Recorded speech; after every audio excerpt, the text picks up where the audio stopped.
Yeah, and then the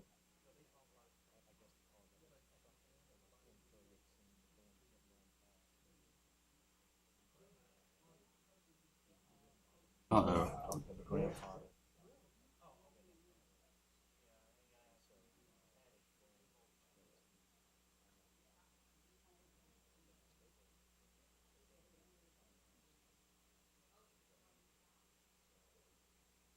You can use that or you can do a PDF. That's just tragic.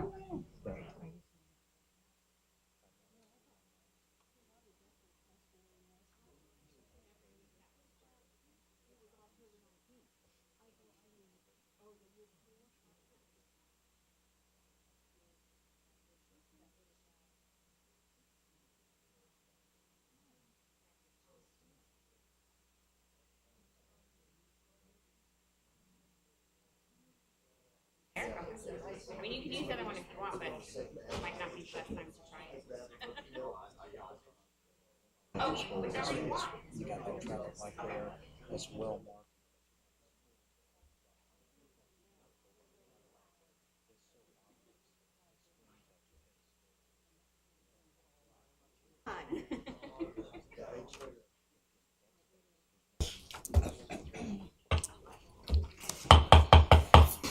Good evening and welcome to the January 9th, 2018 regular City Council meeting. Before we begin the meeting, let me review the procedures for the meeting. The audience is reminded that this is a business meeting of the City Council, therefore clapping, cheering, and outbursts are not permitted. Speakers must complete a request to speak form located at the entrance to the council chamber. Submit your completed form to either the city clerk or the sergeant at arms. When your name has been called, use the microphone at the lectern on the audience's right and state your name and address. If you do not wish to publicly state your street address, you may state only your city or unincorporated Brevard County. Speak to City Council as a body. Do not address the mayor and City Council members individually. Be mindful of the timer at the front of the room, and wrap up your comments before your speaking time ends. The following time limits will generally apply. Speaking times may be varied by the mayor with the approval of City Council. Public comments, most agenda items, and the consent agenda up to 3 minutes. Items designated as a public hearing and petitions, remonstrances, and communications up to 5 minutes. An applicant, representative, or person who has legal standing to support or oppose a quasi-judicial matter will be permitted enough time as reasonably determined by the City Council to create a record before the City Council. These matters generally include site plan, plat, zoning of property, conditional use, variance, building-related permit or appeal, abandon and vacate requests, annexation, and other applications of law to specific properties. So thank you for joining us this evening, and Happy New Year. And we'll begin the invocation with Council Member or Vice Mayor Yvonne Minus. And if you wish to participate in the invocation, please stand.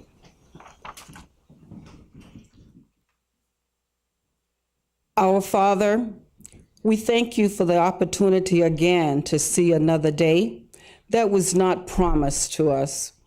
We ask, dear Father, that you guard the hearts, minds, and decisions of each City Council member as we try our best to make righteous decisions for your people.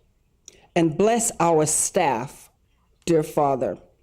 Father, grant us the serenity to accept the things we cannot change, the courage to change the things we can, and the wisdom to know the difference. We pray for those that are less fortunate in this world. We pray for those that have been devastated by natural disasters, such as Puerto Rico, the Virgin Islands, the Dominican Republic, Houston, and so many more. We pray for our city, state, and nation to govern as you see fit, not our will, but thine be done.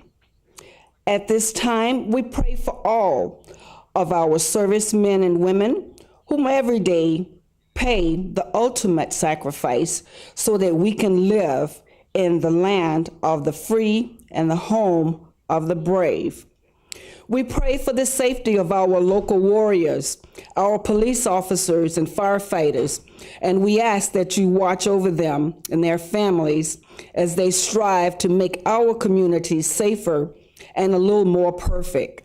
We pray for the families of those officers who too paid the ultimate sacrifice for our safety. This day we ask for your forgiveness where we have fallen short and the wisdom to know not to make the same mistakes. Grant us strength, courage, and patience as we move forward. Lastly, dear Father, I ask that you continue to keep your loving arms around my daughter and our family. In Jesus' name I pray and praise your holy name. Amen. Amen. Thank you, Vice Mayor Minus. Please join me in the Pledge of Allegiance. I pledge allegiance to the flag of the United States of America and to the republic for which it stands, one nation, under God, indivisible, with liberty and justice for all. Item A3, roll call, Ms. Weiser. Councilmember Debbie Thomas. Here. Councilmember Alfrey. Here. Councilmember Lopez. Here. Councilmember Tim Thomas. Here. Councilmember Moore. Present. Vice Mayor Minus. Here. Mayor Meehan. Here. Item A4 is proclamations and presentations, and I have none. Item A5, approval of the minutes of December 12, 2017 of the regular meeting. Council, what is your pleasure? Mayor, Ms. Moore. I move for approval of the minutes of December 12th, 2017 regular meeting. Second. I have a motion for approval by Councilmember Moore, second by Mr. Thomas. Discussion? Seeing none, those in favor say aye. Aye. Those opposed? And I vote aye, and the motion passes. Item number A6 is City Manager's Report. Mr. McNeese, you're on. Thank you, Mayor Meehan. Just a couple things I'll call attention to on your report. It will hopefully be invisible to you, but the City Council agenda package tonight and all of the backup materials have come through for the first time, an electronic computerized system that allows Rebecca T-Bear, who does all that organization and all the departments, to input electronically, paperless process for the most part, where she's able to gather up your agenda and put it together. She deserves a lot of credit for uncovering the vendor and doing all the procurement work on that and specifying the product and holding their hand and working with them. It's been an endeavor for her, for sure. She's here tonight to kind of look over our shoulders and see if there are any glitches. But I suspect this will be a pretty much invisible process, but just call it out for your attention. It's a technology step for us that will hopefully pay big time dividends down the road for a lot of your staff, not the least of which is Rebecca. So thank her for her work on this. And if you do see anything that looks a little different to you, or there are any glitches along the way as you work with the slightly differently formatted agenda, just speak up and we'll work you through it. The other thing, I would certainly be remiss if I didn't call out on behalf of the city clerk, your assistant city clerk, Kevin McEwen, who is supposed to be in that chair, but I think he's hiding in the back. Kevin, if you would stand up for a minute. Kevin, on his own time, pretty much went through the process of becoming a certified municipal clerk. It's not something they hand out every day. It's a lot of effort on his part. Shows his commitment to the city of Melbourne and the professionalizing their operations in the clerk's office, and he deserves some recognition for having taken that on and achieved that designation right there at the end of the year. So I wanted to call him out for that. All right. Congratulations, Yay. Kevin. Awesome. Yay. Is there anything else for Mr. McNeese? All right, seeing none. I do want to take a moment of silent meditation, and it's Council Member Roberta Bobby Bechtel. Now, we always knew her by Bobby, and she passed away October 19th, 2017. She was elected in November of 1978 to the District 2 seat. She served until her resignation in November of 1989, when she accepted an appointment to vacate a Brevard County School Board seat. Bobby served as vice mayor in 1981. She also served on the Airport Authority from November 1979 through November of 1989. She also served as chairman of the County Metropolitan Planning Organization, which is now what we refer to as Space Coast TPO. She was a great supporter of downtown Melbourne community redevelopment, and she was very well liked and respected in our community. So we're going to miss her. So let me do a minute of meditation.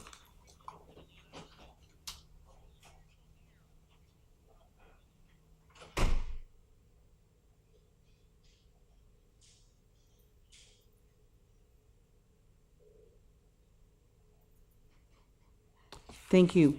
Next is also tonight or today is National Law Enforcement Appreciation Day. So I want to reach out to all our police officers and honor the men and women that keep our community safe. So thank you all. Next is A7 is public comments. Do I have any sign-up sheets? Thank you, Ms. Weiser. Okay, we have several. So we're going to start with Beverly Moser.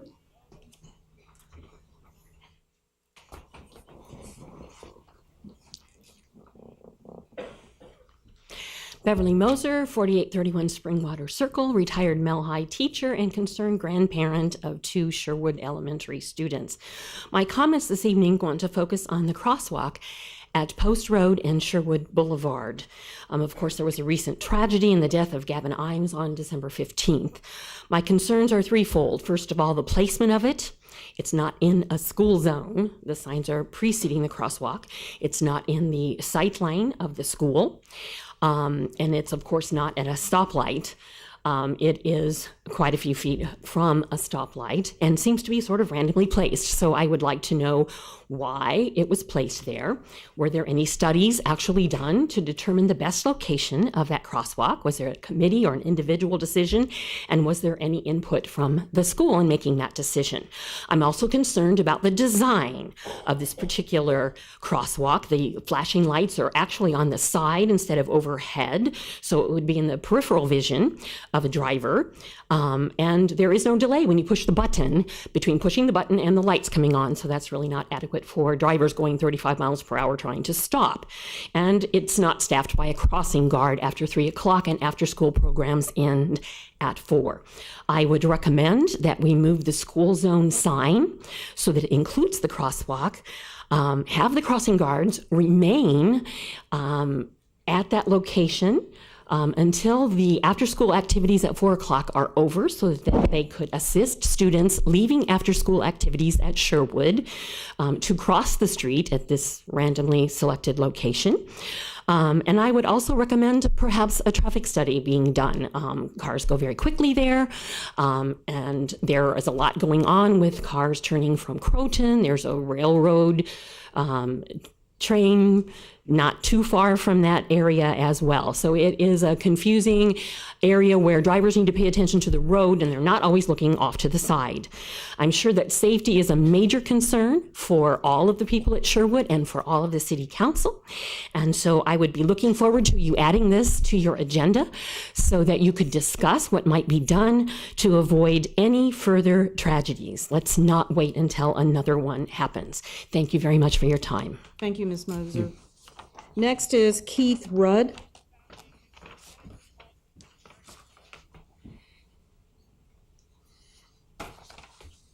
I guess we're ready, right? Yes, sir. I just need your name and city. Oh, my name's Keith Rudd. I live on 2185 St. Dunstan Lane, Sherwood Park. Okay. I was in my backyard and I saw the commotion and stuff. I didn't realize it till that afternoon. My daughter goes there. She's first grade. She went to kindergarten last year. I noticed the city had revamped the sidewalks off of Sherwood Boulevard on the west side and the east side, where the kids could walk instead of walking in the road. I don't know whose idea that was, but that was pretty good. Because the kids, they didn't have no sidewalks to walk. They had to walk in the street, and that's kind of scary. And you know, I take her to school every morning, and these people, they think that's a quarter-mile track, racetrack. And people have no regards for nobody. I talked to the cross lady the next day. She was still ecstatic. She was upset. And she said, well, her boss told her she has to leave at 3 o'clock. That's it, 3 o'clock, she has to get out of there. And bless her heart, she's out there, and some of these people don't even stop for her. She's lucky she didn't get run over. Then people just don't, they don't pay attention there.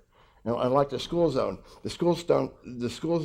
stops right there before the public pool, swimming pool. So after that, from there to Croton or US 1, it's an open quarter-mile track. And people get in a hurry, and I know that they're doing at least over 50 miles an hour through there. And if you look at the citations these officers are probably given, they're probably ungodly. You could probably make $1 million there if you had to sit there every day.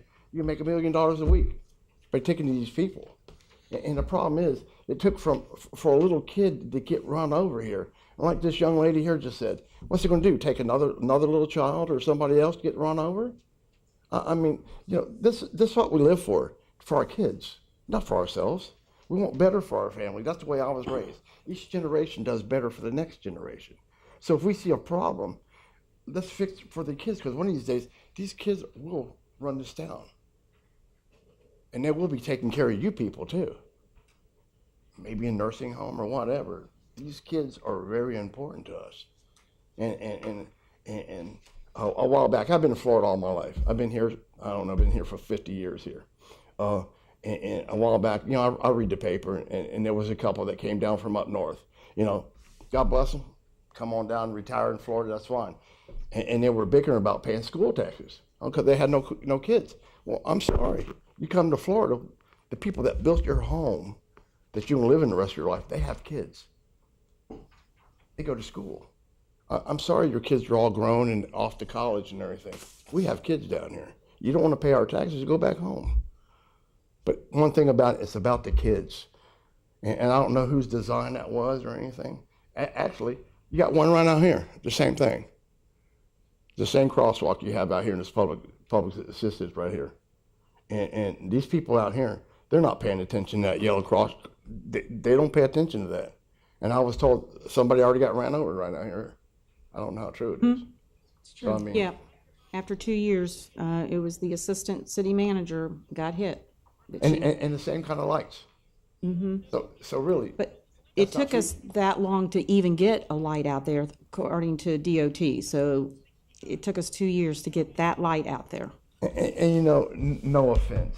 Listen, I don't care. I'm from the old school. I don't care if you drive a BMW or I drive a Volkswagen. We're all the same. Mm-hmm. We eat the same. We're on the same path here, and it just seems like the big fish get the little fish, and I understand that. But when it comes to kids, it's all about the kids. Right. I mean, why do we have school kids? Why do we have schools to teach our kids? Like I said, like this lady here, what's it going to take? Somebody. And listen, I know you guys could spare a couple $100,000 across the line. We would have to work with the school board too. So yeah, I'm pretty sure they could. They. Okay. I mean, this is a real nice building here. I know it took a long time to get this. I said, we came to Melbourne from Miami when I was 11. I'm 60, so I'll watch this place grow. Okay. All right. Thank you very much. Next is Eric L. Brock.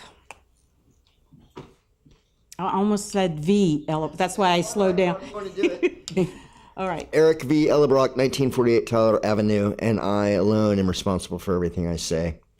Over the Christmas, since our last meeting, I had a few people come up to me and goes, Eric, were you hallucinating again, or did you really see West Melbourne out there running a speed trap on Croton? I go, yeah, I did. And at the end of the last meeting, the police chief came up to me and said, well, he didn't know it, but because he was immediately told, because his officers knew it, that there was a training exercise. And that's what I've told these people. It was a training exercise. Apparently that thing's common.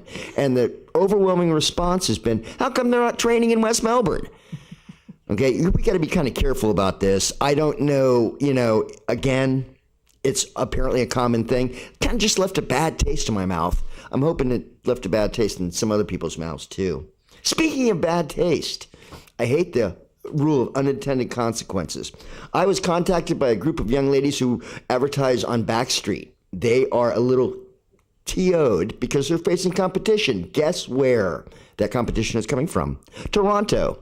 Apparently, Toronto has a very large Backpage user, and with our opening up of Porter Air, and not only is it Toronto now, for the winter, they're also doing direct flights from, I want to say Ottawa, I'm not sure, but other Canadian cities, because it's really cold up there, and it's really hard for the girls to make a living when it's really cold. So they come down here because the airline's cheap, and they get these package deals, and they're competing with our local girls. And I'm like, I don't know, that's kind of the capitalist system, but I think it's maybe something you guys might want to compound on, the airport authority, because, it'd be real easy for us to put a few Craigslist ads up there in Toronto and so forth and so on. Maybe we can market that, but again, it's the rule of unintended consequences, like when they had the direct flights from Germany and the people came over here in the Speedos and dead tourists in Miami, but never mind.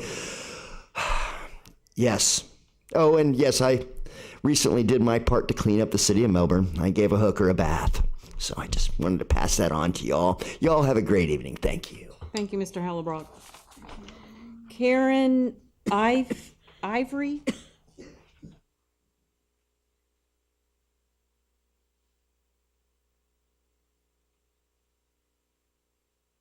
Good evening, Mayor Meehan and council members. My name is Karen Ivory.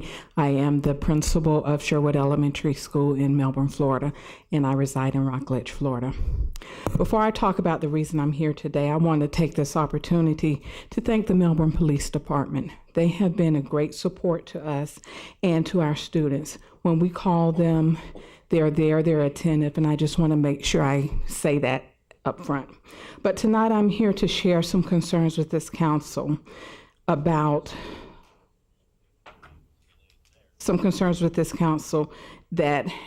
has happened based on the incident with the student passing. This year, 2 of our students were hit by cars. One ended in a minor injury and the other ended in a fatality.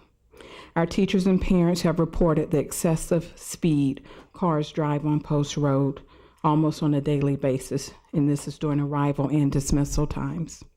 Parents have also reported missing crossing guards. Students have reported homeless individuals or squatters chasing them when they are walking to and from school. Please research ways to make walking to and from school safer for our students and implement consistent change.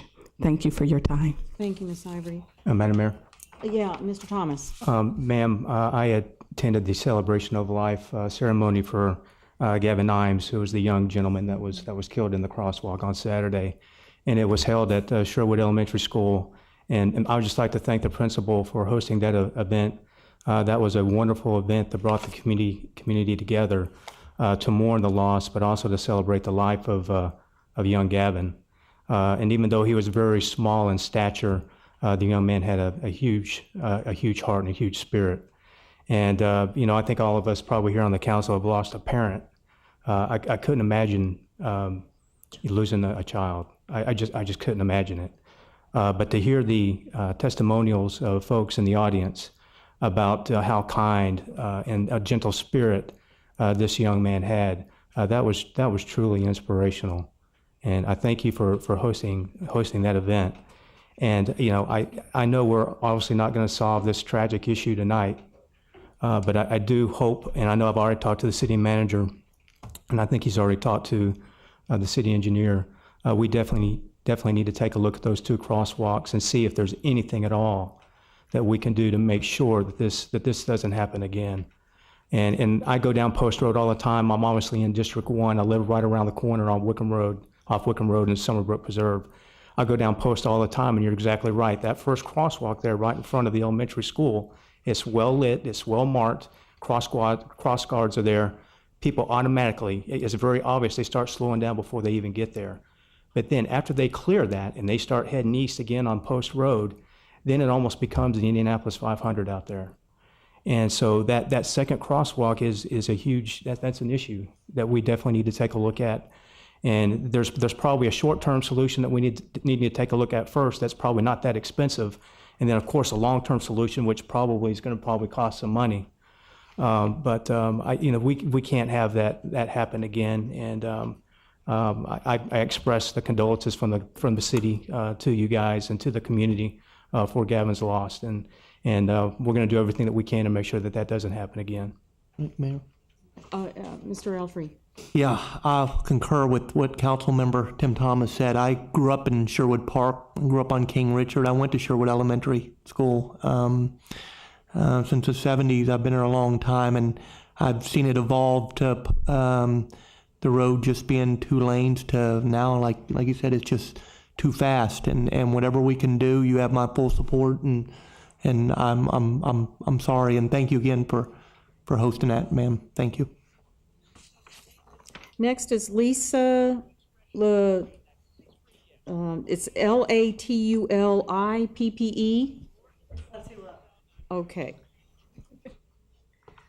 I'm Lisa Latulippe, and I live at 2214 Post Road. And I am here to also in remembrance of Gavin Imes. I have 2 children that attend Sherwood Elementary, and this year they started to ride their bikes to school, and now they no longer do that because I cannot trust that my children will come home safe. So this is a big problem for me as well as everyone in our community. So I'm hoping that you guys will take this very seriously and do whatever you can to fix that issue. It's not safe. Like they said, I concur with when you push the button, it immediately comes on. Cars are going 35 miles per hour or more. There's no way for them to stop. There's not a quick enough, it just doesn't work. I've seen kids run across the street pushing the buttons. I've seen them do the right thing and do the wrong thing. I've seen cars I actually last year got into an accident out there because somebody came pulling out and rammed into me. So I experienced that as well. So, and when Gavin got hit, my daughters were riding their bikes and we watched them work on him. We watched the helicopter land and we watched them go up with him. And that, for my daughters to be 9 and 11 years old, that's not fair. That's not fair because we need to fix that. So I'm asking you. I will also mention the bus stop was moved right by the crosswalk, and it brings so much there. First of all, the streets, I'm not sure who's responsible for cleaning, but there's so much garbage there now and just things that shouldn't be there. And you're right about the people that are just wandering around, the homeless people around that bus stop and leaving stuff. We need to get on top of that because Post Road looks horrible. And I don't think that's right either. So I just hope that you guys will take this and work on, doing a study or whatever it's going to take to change it. Yeah. Thank you. Okay, thank you. All right, next is Amanda Bonilla.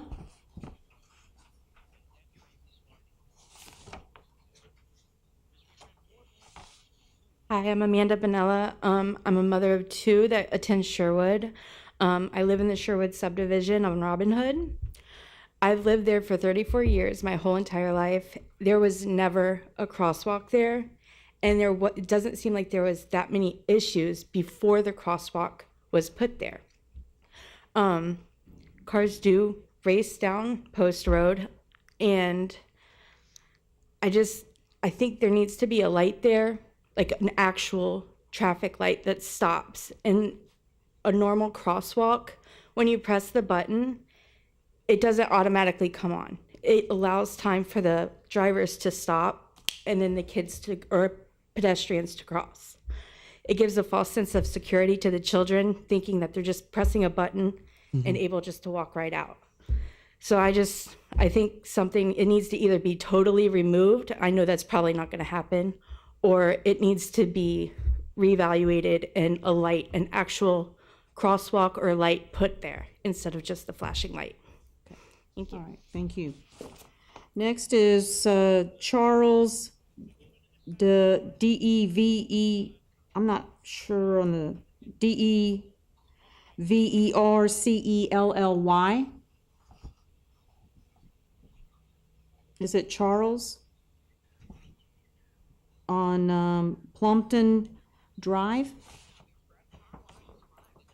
Okay. Matt Susan.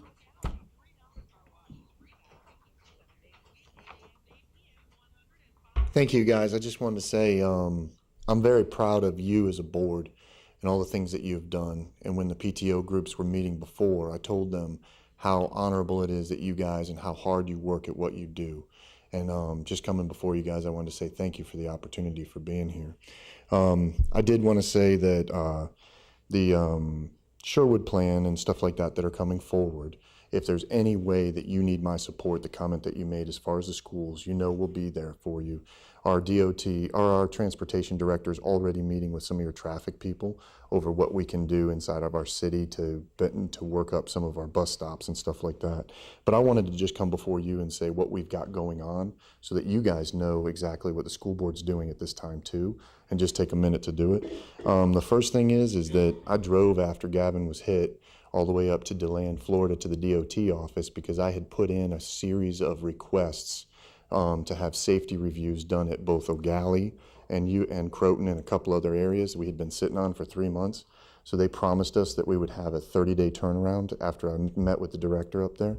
I also met with our school system and said, what can we do to drive down education to our students, because some of our students aren't educated. I mean, they'll hit that button like she said, and they'll just walk out because they don't know any better. And that's our fault if we don't educate them, along with wearing helmets on their bicycles and all that stuff. So Matt Reed and our Peach Jar social media and everything else, we're going to put together an aggressive thing to go through the schools where we educate the kids and we actually pull their bicycles if they don't wear their helmets to school. So that's coming with a couple other things. The other thing we're doing is there's a bill that's right now with Irv Schlossberg up in the state legislature that calls for no texting while you're driving.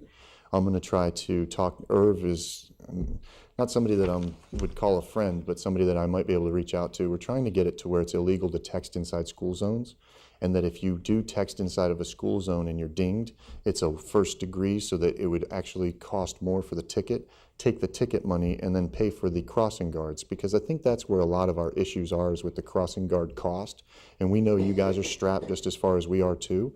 So we would like to sit down and work out how we could work with you guys on crossing guards. We can't pay for them technically because it's not under ours, but there's way for us to possibly use our janitorials or our teachers to give them stipends to become crossing guards too. So there's other things that we can do on top of what we normally do to try to make it to where we have more crossing guards available for what we're doing. I did want to tell you that there's an idea being floated out right now because of this, and there's a big pressure to push up, that we're actually going to do, how the sheriff has his wheel of fugitive? Mm-hmm. Well, we would like to put together a social media platform where people who are running bus stops and running around buses, we take pictures of them and post them on social media the same way. It's legal because they're inside of the in the community driving their vehicles, so that becomes no longer are you held off so that you can't be put on social media. So we were going to do something like that and a couple other things. But I basically wanted to say that we're putting together a platform so that we can drive social media safety through our schools.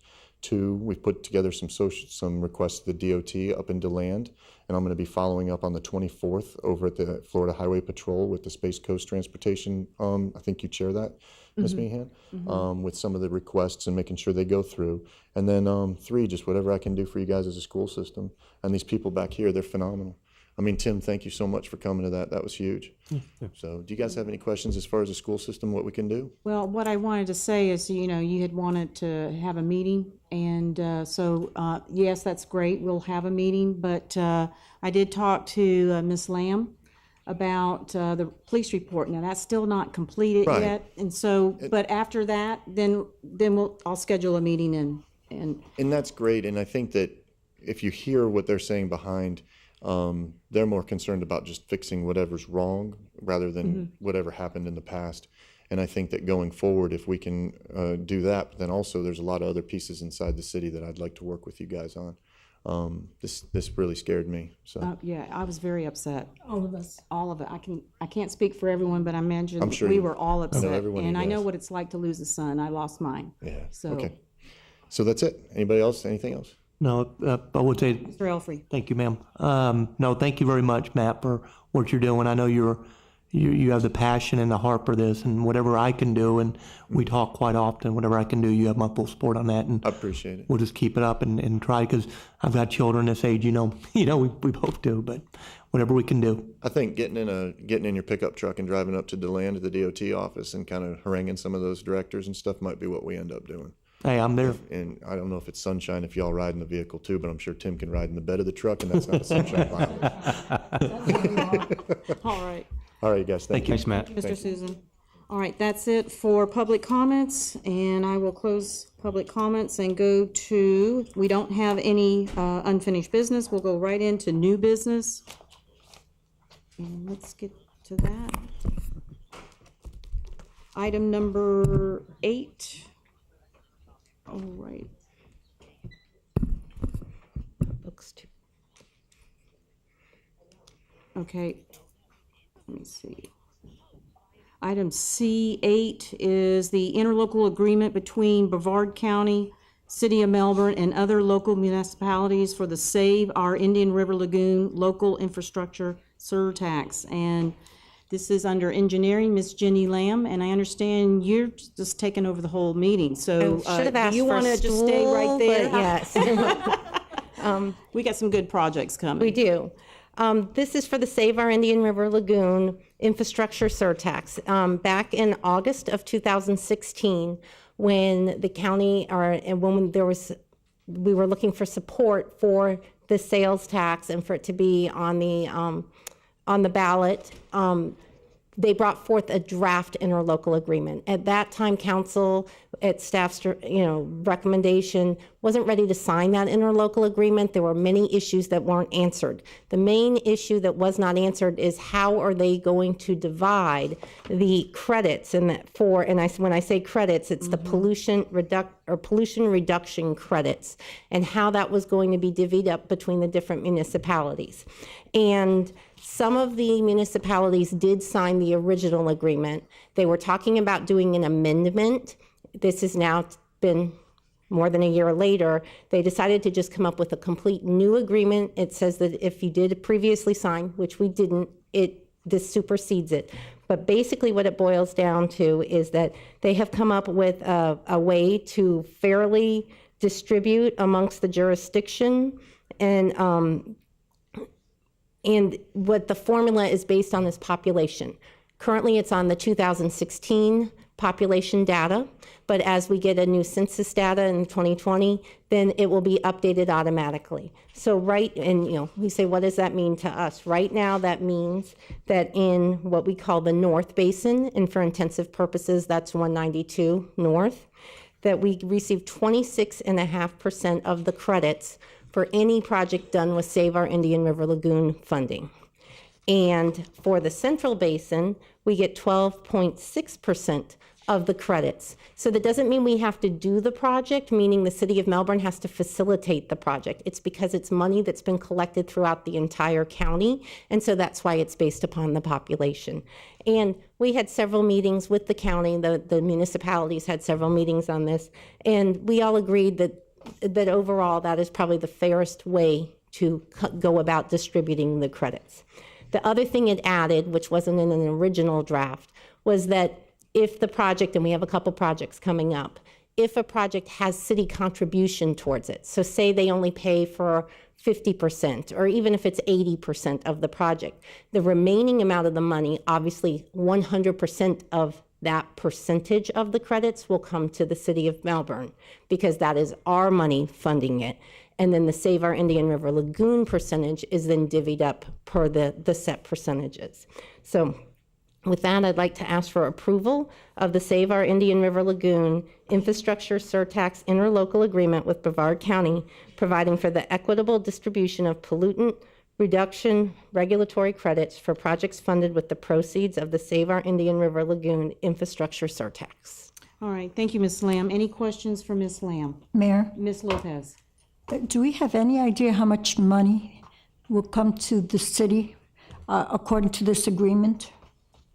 I do not know what the money is as far as, because it will be, well, let me back up. No money will be coming forward as a result of this agreement. What happens is each project that is done, so if Melbourne is the one that oversees or manages a project, then we will get money as reimbursement for the projects.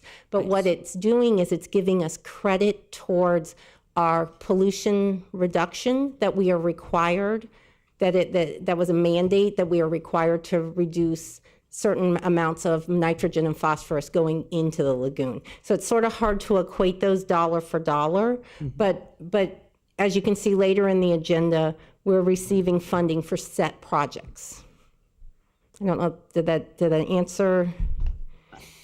Just have to wait to see how much money Yep, comes we'll in, see. basically. Exactly. Thank you. All right, so there's not all this money that comes in to the county, they can't come up with a spreadsheet of, okay, so we collected, I don't know, $2 million, so out of that, City of Melbourne gets this, and Well, they don't divvy up the money that way. They're not just going to hand out money to the different municipalities. no, I didn't okay. expect it to be handed out to us. I Right. expected, I thought it would be something that I could see a report in a spreadsheet, okay, Melbourne gets, I don't know, 30 million, which I think that's an Well, right overkill. now, and let me just use for example, I pulled out my agenda package that from the Save Our Indian River Lagoon Citizen Oversight Committee, and I've been trying to attend those meetings monthly with them. And year to date, the revenue that's been collected from the sales tax, or from this tax, has been, oh goodness, I had that circled. Okay, it has been $27,890,000. That is how much has been collected.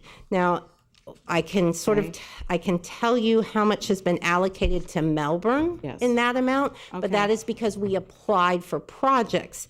It doesn't mean, and so Melbourne has asked for, and the Cliff Creek Baffle Box project is on this agenda for almost 350,000.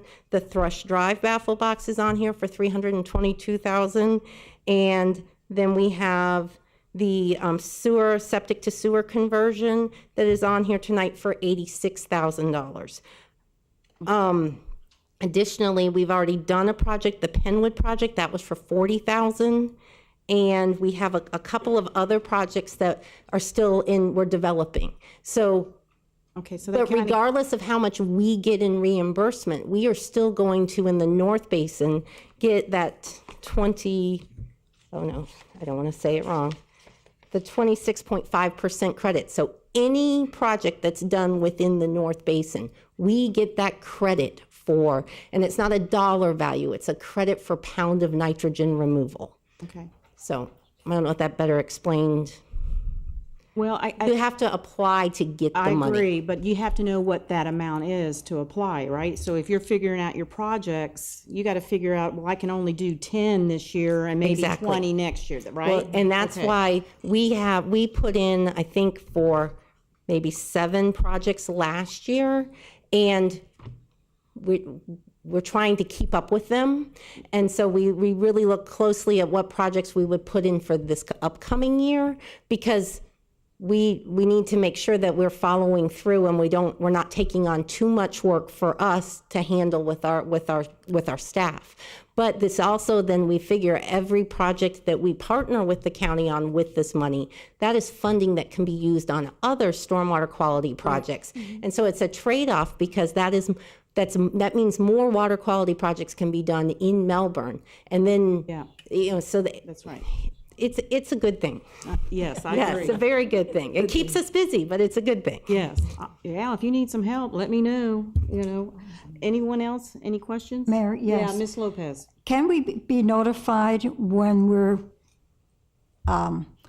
responding to one of your projects, how much comes from this fund? Yes, we can be. Thank you. All right, very good. Any other questions? Seeing none, council, what is your pleasure? Mayor. Ms. Thomas. Move for approval of the Save Our Indian River Lagoon Local Infrastructure Surtax Interlocal Agreement with Brevard County, providing for the equitable distribution of pollution reduction regulatory credits for projects funded with the proceeds of the Save Our Indian River Lagoon Local Infrastructure Surtax. Second. All right, I have a motion for approval by Ms. Thomas. I believe it was second by Mr. Elfrey. Discussion? Seeing none, those in favor say aye. Aye. Those opposed, and I vote aye, and the motion passes. Item number 9 is, let me get to that, is the construction contract award of the Hickory Street Complete Street projects to Jordan Brothers Construction, LLC of Orlando, Florida, construction, engineering, and inspection, CEI Services, contract to Eisman and Russo, Inc. of Jacksonville, Florida, and associate resolutions necessary to increase the amount of the local agency program, better known as LAP, agreement and project budget. Ms. Jenny Lamb. I'm going to give you a quick background, although many of you have heard this, but we've been talking about this project, it seems like forever. We're finally getting ready to construct it. And so the Complete Street project is for Hickory Street, and it's from New Haven Avenue to NASA Boulevard. It's going to include sidewalks, bike lanes. We're going to have traffic circles at both Sheridan Road and Oak Street, a Festival Street section between Fee Avenue and Hibiscus Boulevard. Additional improvements are the roadway reconstruction, milling and resurfacing. We have over $1 million almost $2 million of utility work. $1 million of it is city funded, $1 million of it is DOT funded, Department of Transportation funded. Drainage work, drainage installations, decorative crosswalks, lighting, landscaping. And so it's pretty much that whole corridor will look very different when this project is done. So I just felt I needed to give you an overview of what that was, even though we've talked about that before. So as you know, we've bid this project. This is our third time we've bid this project. Thankfully, even though we broke the bid down where we could delete items, when we got our bids in, DOT, and along with the Transportation Planning Organization, they found us another $2.4 million. So it's $2,448,221. So that's item A of this multi-part item. It is to approve the supplemental agreement number 2 to the local agency program agreement. And that is so that is to receive the additional $2.4 million. So item B is then to do the budget resolution in order to accept those funds into our actual budget. Item C is the contract award for the actual construction, and that goes to the low bidder, which is Jordan Brothers Construction. And item D would then be for what we call the construction engineering inspection services. The Department of Transportation, in our local agency program agreement, requires us to hire a third party to manage the construction engineering inspection of the project. And we went through a competitive selection process with that, and Eisman and Russo was selected, and we went through negotiations. DOT approved what we negotiated, and so that is item D. And item E would then be supplemental amendment 7 with infrastructure engineering, and that's for the engineer of record services during construction, and that is on an as-needed basis. We're hoping we don't come in that high. That's sort of the worst case, but that is another requirement of DOT as part of this project. So I feel like I've already been talking about this project for a while, but I did want to point out as part of this is that the costs not covered by the federal funds include our city's utility construction contribution of $65,000, CEI services, which is that contract with Eisman and Russo, and the design services budgeted for any design modifications, which is with our engineer of record. So the total city commitment on this project is $2,107,006.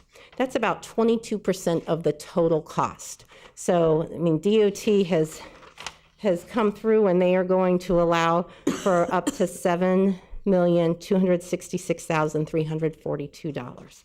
So I got to go back to my agenda item and make sure I'm asking for approval of the right thing. I don't know how you want to go through those. So the first item for approval is we're asking for approval of resolution number 3698, and that is for approval of the local agency program supplemental agreement for the additional funding.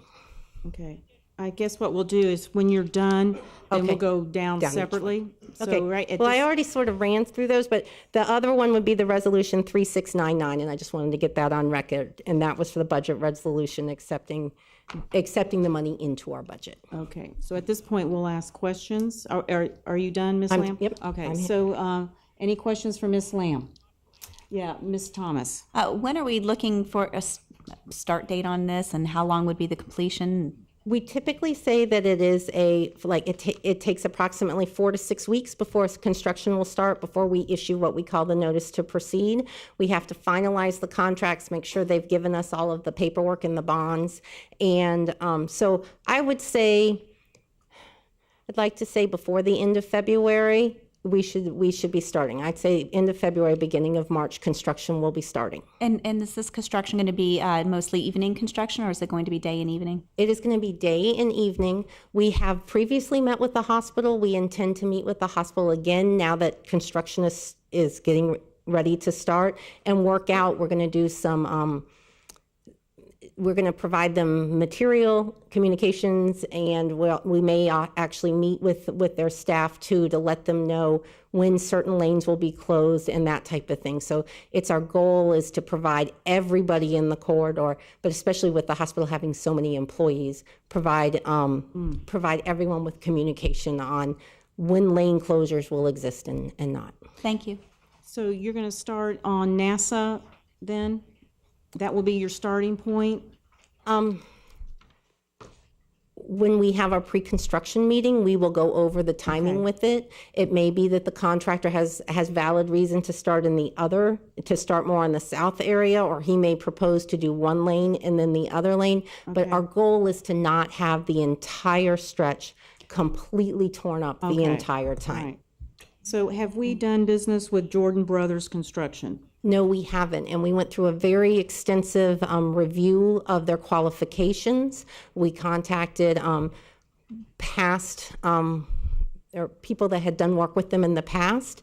And it was interesting to find out they have done work for Reedy Creek. So over at Disney World, they've done work on a very similar project. That one actually included an on-ramp to the interstate. So they've also worked on DOT projects too. So we felt comfortable after we did a thorough review of their references and looking into their past work. Okay, thank you. Any other questions? Yeah, Vice Mayor Minus? Ms. Lamb, can you coordinate, or are you going to coordinate with the hospital, say their peak times, that they won't be doing any construction work? I know you said they're going to be doing it morning and evenings, but say the peak times, the hospital employees are coming in, and you won't have a lot of construction going on at that time, trying to make them late for work. We are coordinating with them, and like I said, that's where we're going to go over the closures, go over detours, and talk about which parking areas may be easier if the shifts come in at a certain time. And that's something we plan on doing pretty extensive work with the hospital just to make sure that we don't cause any problems there. Okay, great, thank you. All right. Anyone else? Oh, yeah, Mr. Thomas. Now, we just extended the sunset for the O'Galley CRA so that we could refurbish Babcock.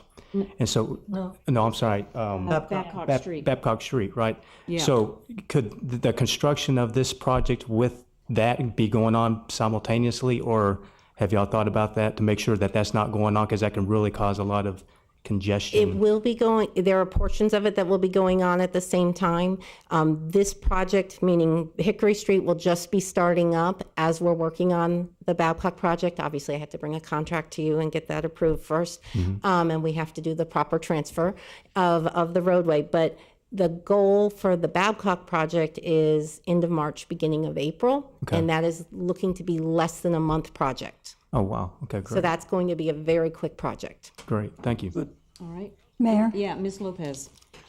There's a lot of stuff here that are to be read, but I would like for you to tell me how much is coming out of the water and sewer utility fees? How much is coming out of the transportation impact fees? And how much is coming out of the Babcock Community Redevelopment Area funds? I'm sorry for the delay. I'm looking for a piece of paper that I try to look for so much stuff in there. We're talking, all right. Okay. Now, this is Hickory Street. I don't believe that it's outlined out in the agenda package. The one thing that is in the agenda package that I know I can provide a solid answer on is that the utility construction contribution is $565,805. The remaining of the money, there are contributions from the Babcock CRA, and that was for some of the hardscaping that was going on in what we call the festival section. They are on the section between Fee and Hibiscus. I don't know the exact amount. I think it was 25,000 one year and 25,000 another year. So I feel pretty safe saying 50,000, and Cindy's nodding her head. So, and then the remainder was transportation impact fees, and there might have been some mobility money in there. But as you know, that's sort of all collected under that umbrella, the transportation impact fee mobility. I could provide an exact breakdown in a future correspondence if you'd like. I would. Thank you. No. Any other questions for Ms. Lamb? All right. Seeing none, council, what is your pleasure? We will vote on 5 items separately. So the first item is A, approval of resolution number 3698. Mayor, Vice Mayor Minus. I move for approval of resolution number 3698. Second. I have a motion for approval of resolution number 3698 as stated in council's package by Vice Mayor Minus, second by Mr. Thomas. Discussion? Seeing none, those in favor say aye. Aye. Those opposed, and I vote aye, and the motion passes. Mayor? Ms. Thomas. Move for approval of resolution number 3699. Second. I have a motion for approval of resolution number 3699 by Ms. Thomas, second by Vice Mayor Minus. Discussion? Seeing none, those in favor say aye. Aye. Those opposed, and I vote aye, and the motion passes. Item number C, Mayor, Vice Mayor Minus. I move for approval of construction contract award, Jordan Brothers Construction, LLC of Orlando, Florida, the amount of $7,832,146.14 for Hickory Street Complete Street Project. Project number 85014. Second. I have a motion for approval of item number C, as stated in council's package by Vice Mayor Minus, second by Mr. Elfrey. Discussion? Seeing none, those in favor say aye. Aye. Those opposed, and I vote aye, and the motion passes. Item 9D. Mayor? Council, what's your, Ms. Thomas? Move for approval of consultant contract award for construction engineering and inspection CEI services to Eisman and Russo, Inc. of Jacksonville, Florida, in the amount of $640,504 for Hickory Street Complete Street Project number 85014. Second.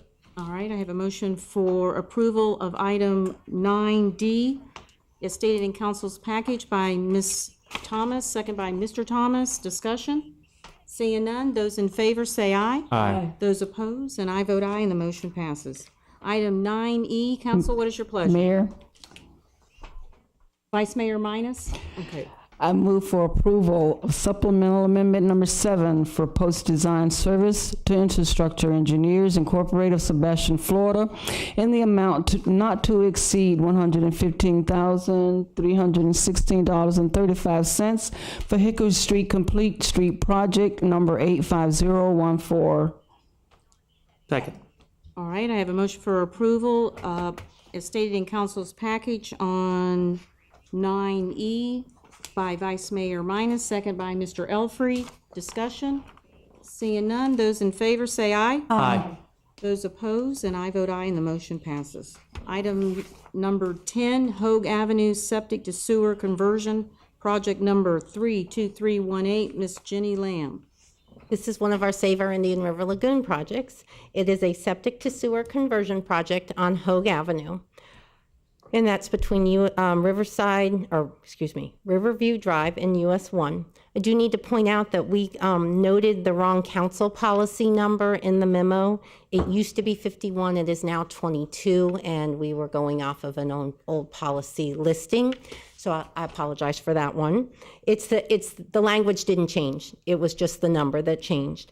The reason that we pointed out that council policy is Hogue Avenue is one of our unpaved streets. Part of this project does not include paving the street because that is not something covered by the Save Our Indian River Lagoon project. So I felt, in all fairness, I needed to point that out. I didn't want to give any false expectations. This project has been selected, the Hogue Avenue Septic to Sewer has been selected to receive $86,000 $31. We estimate the construction for the sewer is going to cost about $100,000. So 81.7% of the project is being paid for, which in this case, it's a very low number of pounds removal for nitrogen, but that means that it's only 10.3 pounds of nitrogen. And you were asking the questions, and I realized I had some of the numbers. The cost per pound removal depends on the project. So for a septic to sewer conversion, they will reimburse you up to $852 per pound of nitrogen removal, because that is a higher tier project for them to get people off of septic tanks and to get that, to stop that from going into the Indian River Lagoon. So I did find that in the packet. I wanted to point that out for that part of it. So this would include the installation of a 4-inch sewer force main and service laterals to the existing homes and buildings there to connect to our public sewer system.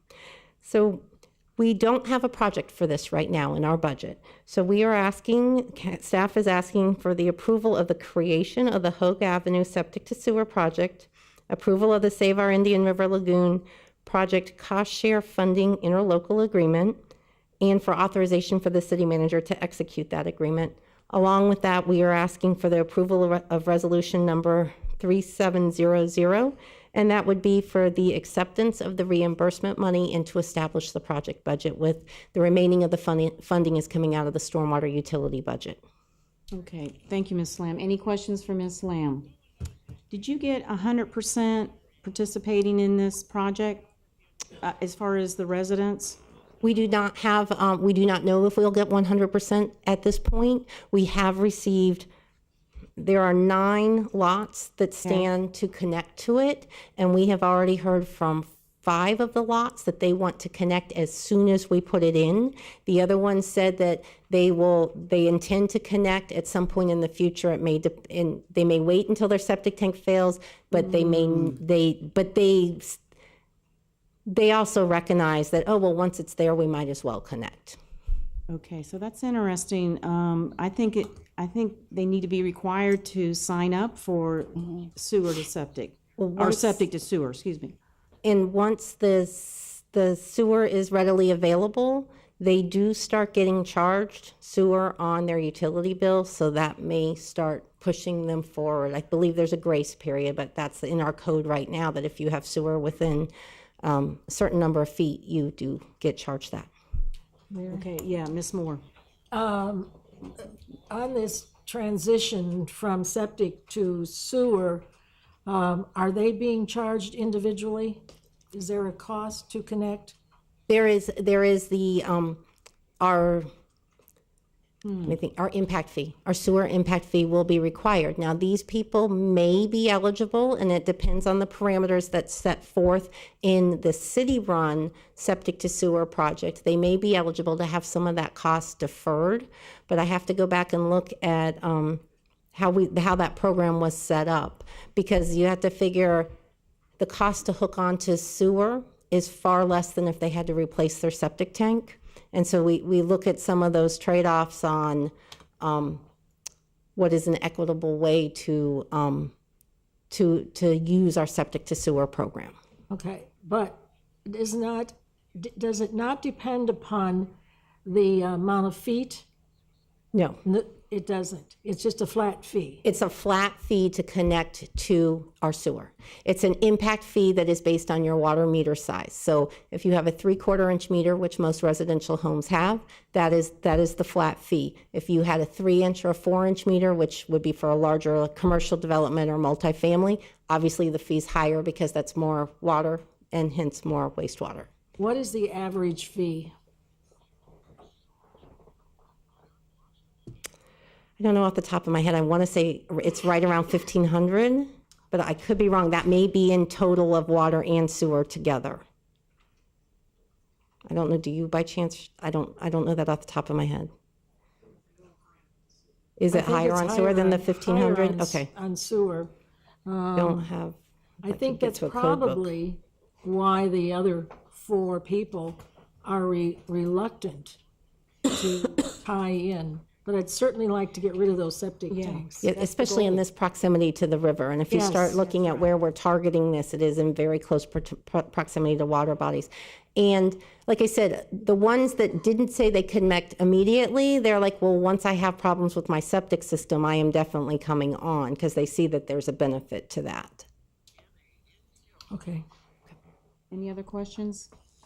All right, seeing none, council, what is your pleasure? Item 10A and 10B will vote separately.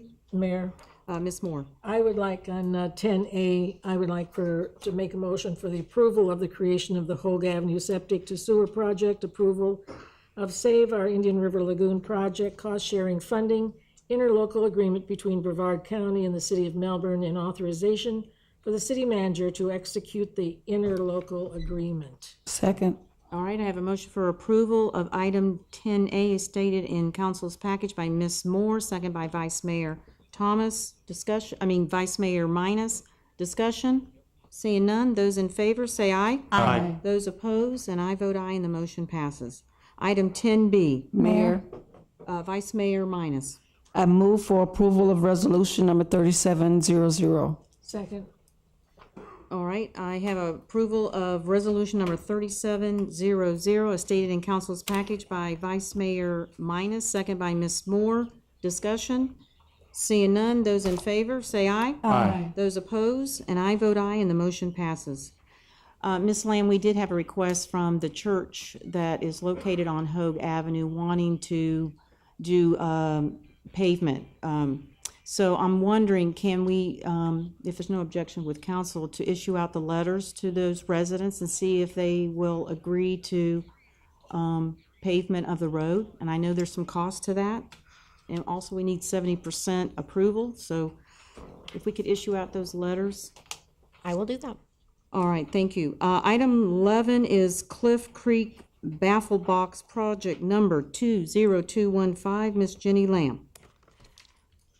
This is for the Cliff Creek Baffle Box project, and where is Cliff Creek? It is located in... I did look that up. Okay. Basically, we're looking at installing a baffle box somewhere in between US 1 and Pineapple Avenue, and it is north of Vernon Street and south of Cliff Creek Drive. However, where is that? Let's just say that is between roughly Lake Washington and Aurora. We'll just put that, and it's at the Pineapple Avenue. There's a crossing there, a culvert crossing. Have a picture. So I have the exhibit of what the basin is, and that's in your package. Yes, Ms. Moore. It's close to Bonefish Willie's. Thank you. That's a better way to explain it. Visually. I've explained baffle boxes before. I didn't bring my whole pitch with me tonight about baffle boxes, but baffle boxes, the second generation baffle boxes, are a great way to remove nitrogen and phosphorus when you have a small land area that you can put some form of treatment. The Save Our Indian River Lagoon Citizen Advisory Committee, Citizen Oversight Committee has determined that the trust fund could fund $347,781. We estimate the construction to cost $350,000, so pays for almost all of the construction of this project. And this has a very high value. It's because of the basin and because of the amount that is currently untreated in the basin. We are looking at, by the Brevard County numbers, removing 3,952 pounds of nitrogen with just this project. So this is a great project. There is a discrepancy between what the Brevard County recognizes and DEP, Department of Environmental. It's still a very high project value. So this is a great removal of pollutants for the Indian River Lagoon. So in this project, we had already created that as part of the budget to start the design on it. So we are asking for approval of the cost share funding interlocal agreement between Brevard County and the City of Melbourne, and authorization for the city manager to execute the agreement, and also an approval of resolution number 3701, and that's to accept the reimbursement funds. All right, thank you, Ms. Lamb. Any questions for Ms. Lamb? No, Ms. just Moore. a comment. This should have been done long ago. Yes. Because the water that flows into the Indian River Lagoon starts on the west side of US 1, goes underneath US 1, into a basin that goes into a crazy ditch that flows there, and it goes right into the Indian River Lagoon. And sometimes there's really interesting things that are moving along through that creek area bed there that is coming from US 1. So this project is super, super important and will keep a lot out of the lagoon. So Mayor, I would like to make a motion if no one else has anything Any to other say. questions for Ms. Lamb? All right, so Ms. Moore, go ahead. I move for approval of Save Our Indian River Lagoon Project cost share funding interlocal agreement between Brevard County and the City of Melbourne for the Cliff Creek Baffle Box project and authorization for the city manager to execute the interlocal agreement. Second. All right, I have a motion for approval of item 11A by Ms. Moore, second by Mr. Thomas, as stated in council's package. Discussion? Seeing none, those in favor say aye. Aye. Those opposed, and I vote aye, and the motion passes. Item 11B. Mayor, Ms. Moore. I move to recommend approval of Resolution 3701. Second. All right, I have a motion for approval of resolution number 3701 by Ms. Moore, second by Vice Mayor Minus. Discussion? Seeing none, those in favor say aye. Aye. Those opposed, and I vote aye, and the motion passes. Item 12 is Thrush Drive Baffle Box, project number 20018. Ms. Jenny Lamb. I do want to say that I have now heard from 2 or 3 people here that the sewer impact fee is $2,210. So I was off by quite a bit there. But yes, Cindy and Shannon and Jeff just told me that. Okay. So I did want to point that out. Thank you. So thank you guys for looking that up. So on to this item, item number 12. This is for the Thrush Drive Baffle Box project. And this is for a 422-acre stormwater basin. We expect to remove 3,661 pounds of nitrogen from entering the Indian River Lagoon. And the Save Our Indian River Lagoon Citizens Oversight Committee has approved reimbursement of $322,200 for this project. This is a very similar size baffle box, and we expect the construction cost to be about $350,000. So still very good percentage of what they will be paying on this project, or what they'll be reimbursing on this project. This project was also identified in our budget to start design on, so we're not asking to create the project, but we are asking for approval of the cost share funding interlocal agreement and approval of the budget resolution, and that's resolution 3702. All right, thank you, Ms. Lamb. Any questions for Ms. Lamb?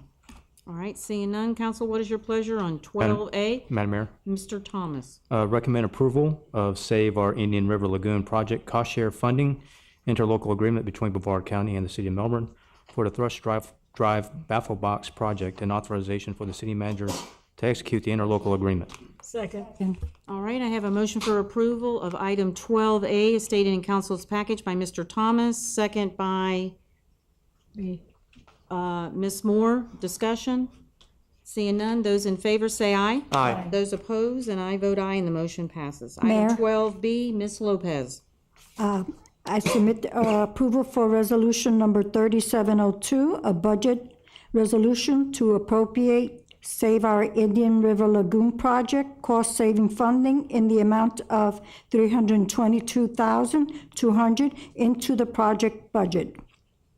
Second. All right, I have a motion for approval of item 12B as stated in council's package on resolution number 3702 by Ms. Lopez, second by Mr. Thomas.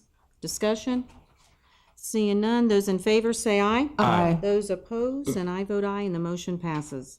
Item number 13 is local agreement program LAP agreement between the Florida Department of Transportation, which is FDOT, and the City of Melbourne for the design of the Front Street Complete Streets project, project number 64517. Ms. Jenny Lamb.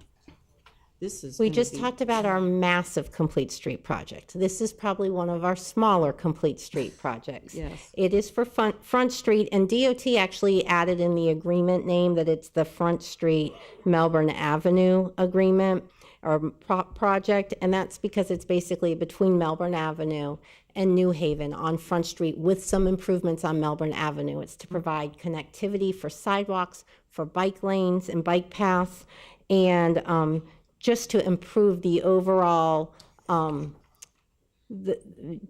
traffic use of it. And when I say traffic, I don't just mean cars. I mean cars, pedestrians, bicycles.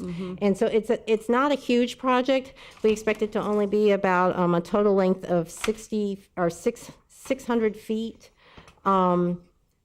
But like I said, they're well-needed improvements. If you were to go out there, I don't know if you drive this area often, there is a lot of foot and bicycle traffic, not to mention the cars too. So we felt this was well-needed. It was identified as a project by the Transportation Planning Organization. And so the very first step on this is to enter the LAP agreement. I shouldn't say the first step. The first step for council to approve is the LAP agreement for the design of the project. The design money is available now. The construction money will not be available until July of 2019, and that is already slated for funding. So it's not like we have to wait around for it to be funded. That's already in their 5-year program. And so the agreement allows for 100% reimbursement up to $74,103 for the design of the project. And DOT requires, the Department of Transportation requires that a resolution be approved in order to show that the city manager is authorized to approve or to sign the agreement. So request approval of resolution number 3703. All right, thank you, Ms. Lamb. Any questions for Ms. Lamb? We do have some flooding issues down there. I don't see this in this project about fixing the flooding. Is it going to be under this project? They are looking at drainage in the radius of the corners there, and so that is tucked up in this project. Yes. Okay, yes. It is. Because we Okay. can't get the people through there or the cars through there with flooding. So Yeah, it is. It's really bad. Okay, so any other questions? All right, seeing none, council, what is your pleasure Mayor? on item 13A? Ms. Vice Mayor Minus, I'm sorry. I move for approval of resolution number 3703. Second. All right, I have a motion for approval of resolution number 3703 by Vice Mayor Minus, second by Ms. Thomas. Discussion? Seeing none, those in favor say aye. Aye. Those opposed, and I vote aye, and the motion passes. Item number 14 is Pineapple Avenue, Complete Streets. Ms. Jenny Lamb.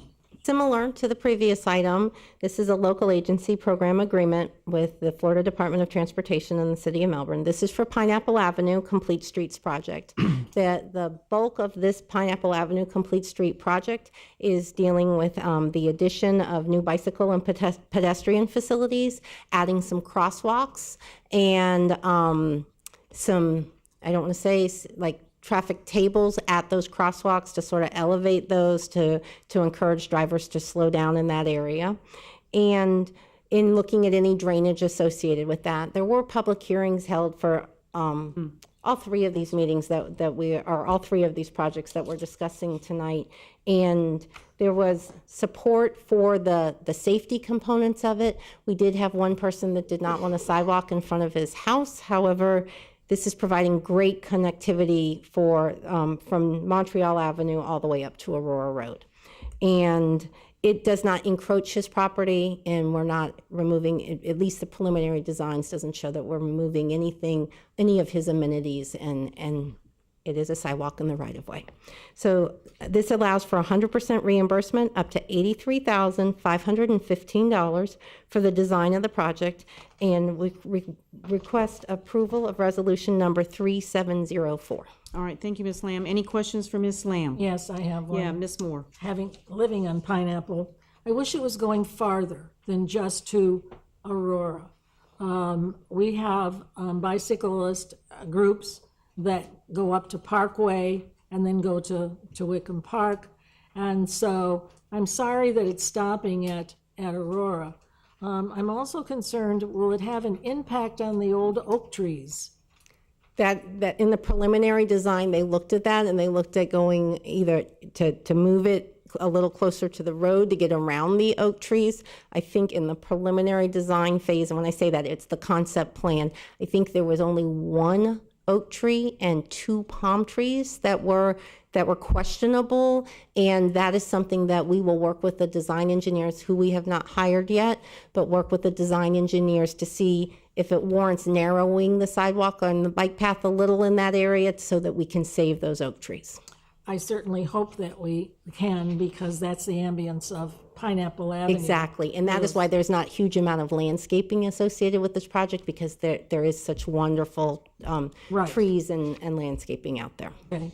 Do you think that there's anything in the future where this can be extended from Aurora up to Parkway? By all means, that is a project that we can push them towards and see if we can get funding for in the future.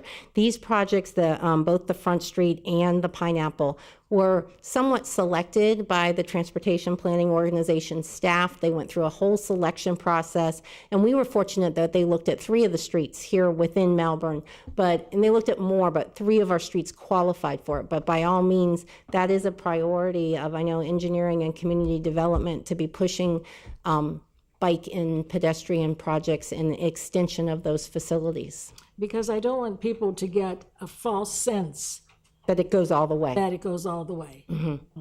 So, correct. Thank you very much. Any other questions, Ms. Lamb? Yes, Mayor. Yeah, Ms. Lopez. How close would the sidewalk be to those oak trees? We will figure that out once we have a true survey and we go through the design of the project. So that's something that we will be working on here in the next couple of months. So I'm concerned about those roots destroying the. Our goal is to save work all. afterwards. Yes. Yeah, we are fortunate. City of Titusville and City of Melbourne got the first projects for complete streets, so that was great. So, Council, what is your pleasure? Mayor? Ms. Moore. I move for approval of resolution number 3704. Second. All right, we have a motion by Ms. Moore, approval of resolution number 3704, and second by Mr. Thomas. Discussion? Seeing none, those in favor say aye. Aye. Those opposed, and I vote aye, and the motion passes. Item 15 is, okay, the Country Club or Sidewalk Safety Project. Ms. Jenny Lamb. This is not a complete street project. However, staff is moving forward with all 3 of these local agency program agreements at the same time. The funding became available at the same time. The construction funding will become available in July of 2019 for all 3 of these projects. And I didn't mention before, and I probably should have, but I'm mentioning now that we are in the process of hiring a consultant right now. And I say we started the competitive selection process. And I believe by one of the meetings in February, our selection of who we should begin negotiating with should be coming forward for your approval. This project, and FDOT really likes to work with the names of these projects, as was pointed out by the city manager. They call it the Country Club Road School Safety Project Sidewalk Gaps. But it basically, DOT and the Transportation Planning Organization recognize that part of our University Park Elementary Safe Routes to School project, this really is like the next phase of that. And so they have allocated $120,708 for the design of the project. And the scope is to construct over 2,500 linear feet of sidewalk along Country Club Road, approximately 850 feet of sidewalk on Melbourne Avenue. And that, when I say Melbourne Avenue, that's the stretch between Country Club and Babcock. And about 900 feet of sidewalk along Edgewood Drive, and that's where the gaps are. And we're going to try to tackle as many of those gaps as we can get, as we can. And it's a great project. This is an area where there's sort of like Front Street, a lot of people a lot of pedestrians, a lot of people on bicycles. Some of them are for leisure, some of them are for transportation purposes to get to school or to get to work. And so staff recommends approval of resolution 3705, and that's for the 100% reimbursement up to $120,708 for the design. All right, thank you, Ms. Lamb. Yes, Ms. I'm glad to see this come to fruition. This is really needed along that that stretch. So congratulations for getting this moved along. It will be an asset to that area. We looked at this project for many years. In fact, we met with residents a while back, and we never weren't able to come up with the funding for this, for the design and the construction. And like I said, we're very fortunate that the TPO has approved this project, and yes, we're happy. Ms. Thomas, this is your district, Yes. and I'm so excited finally something's getting done on.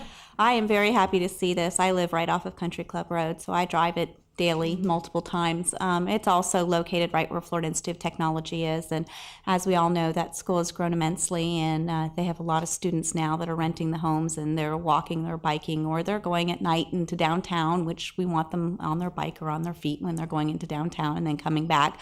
But it is pretty dangerous, that section, without having a sidewalk there, so I am thrilled to see this get moving. Thank you. Yes, and of course, we had residents at that time complaining about they didn't want the sidewalk in front of their home. I know. But unfortunately, I'm sorry, but, you know, it is a right-of-way, and it's for safety reasons. I think now that we've seen, you know, with times and the traffic and how much traffic has increased in the city of Melbourne, that it's needed that safety has to come first. Yeah. But Mayor, Yeah, Ms. Moore. we took part in that conversation with the residents when they didn't want the sidewalks. But I think FIT has been a good neighbor, and that was a lot of their concern about whether FIT was going to be a good neighbor, and I think they've lived up to that. So I think this is great. Yeah. All right, so Ms. Thomas, you want to make the motion? Move for approval of resolution number 3705. Second. All right, I have a motion for approval of resolution number 3705 by Ms. Thomas, second by Vice Mayor Minus. Discussion? Seeing none, those in favor say aye. Aye. Those opposed, and I vote aye, and the motion passes. Item number 16 is ordinance number 2018-01, A and V number 378, Miss Allison Dolly.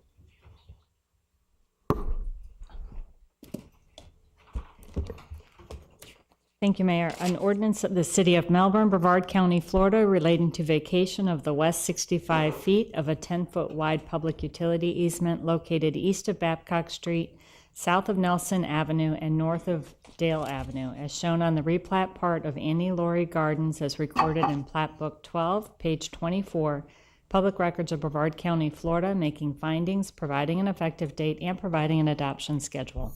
Thank you, Ms. Dolly. This is under engineering, Ms. Jenny Lamb. Yes, the applicant is the owner of 17 Nelson Avenue, and they've requested to vacate the western 65 feet of a 10-foot wide utility easement that runs through the middle of the applicant's property. That property is currently being developed for the Watson Dental Office. We did issue them a conditional approval, and they knew that this A and B had to go through. They have a Plan B if they can't have it vacated, they won't put anything there. But however, and the reason that it's only 65 feet of the entire easement through the property is there is an FPL pole with guy wires, and FPL was perfectly fine vacating this 65, but not where that pole was. Staff ran this through our standard abandon and vacate process as outlined in City Code Section 52-100, and we did not find that it had an adverse impact on the public health, safety, welfare, and interest of the public. Therefore, staff recommends approval of ordinance number 2018-01. Thank you, Ms. Lamb. Any questions for Ms. Lamb? Seeing none, this is quasi-judicial. Disclosures are required. Any disclosures? Seeing none, this is a public hearing. Do I have any sign-up sheets? No, I'll close the public hearing and bring it back to council. What is your pleasure? Mayor, Vice Mayor Minus. I move for approval of ordinance number 2018-01. Second. I have a motion for approval of ordinance number 2018-01 by Vice Mayor Minus, second by Ms. Moore. Discussion? Seeing none, those in favor say aye. Aye. Those opposed, and I vote aye, and the motion passes. Item 17 is the consent agenda. Items A through I, nothing was pulled. So, council, what is your pleasure? Mayor, Ms. Moore. I move for the approval of consent agenda items A through I. Second. I have a motion for approval of consent agenda A through I by Ms. Moore, second by Mr. Thomas. Discussion? Seeing none, those in favor say aye. Aye. Those opposed, and I vote aye, and the motion passes. We will skip item 18, so nothing was pulled. Item 19 is lien rescission of CE 98-023, and that is under Fire Department Code Compliance, and Mr. Mark Harold is here to present this Yes. item 19 and also 20. Yes. These agenda items are in reference to code enforcement cases of the same property, 3048 Juanita Circle. These properties are in our community development block grant area. And both these cases, one case is from 1998, one is from 2004. The property had remained in a blighted condition for approximately 20 years. It would be a benefit to the area and the community and to the city if the property was brought back into an economic stable condition. The potential buyer, Mr. Hill, who I think is here, may want to speak on this agenda item also. He is a potential buyer looking to rehabilitate this property. The city is supporting his request for this because basically a significant reduction in the overall cost of the fines would benefit the community in this area. Mr. Hill is willing to do that. We support that goal, and we'd be open to any questions you have on either one of these cases. All right, well, we'll do, we're going to look at 19 first, and then we'll do 20. Okay. Any questions? Is there a time frame? All right, Ms. Moore is asking for a time frame. Time frame I think we gave him was 90 days. 90 days. 90 days. 90 days. To start or complete?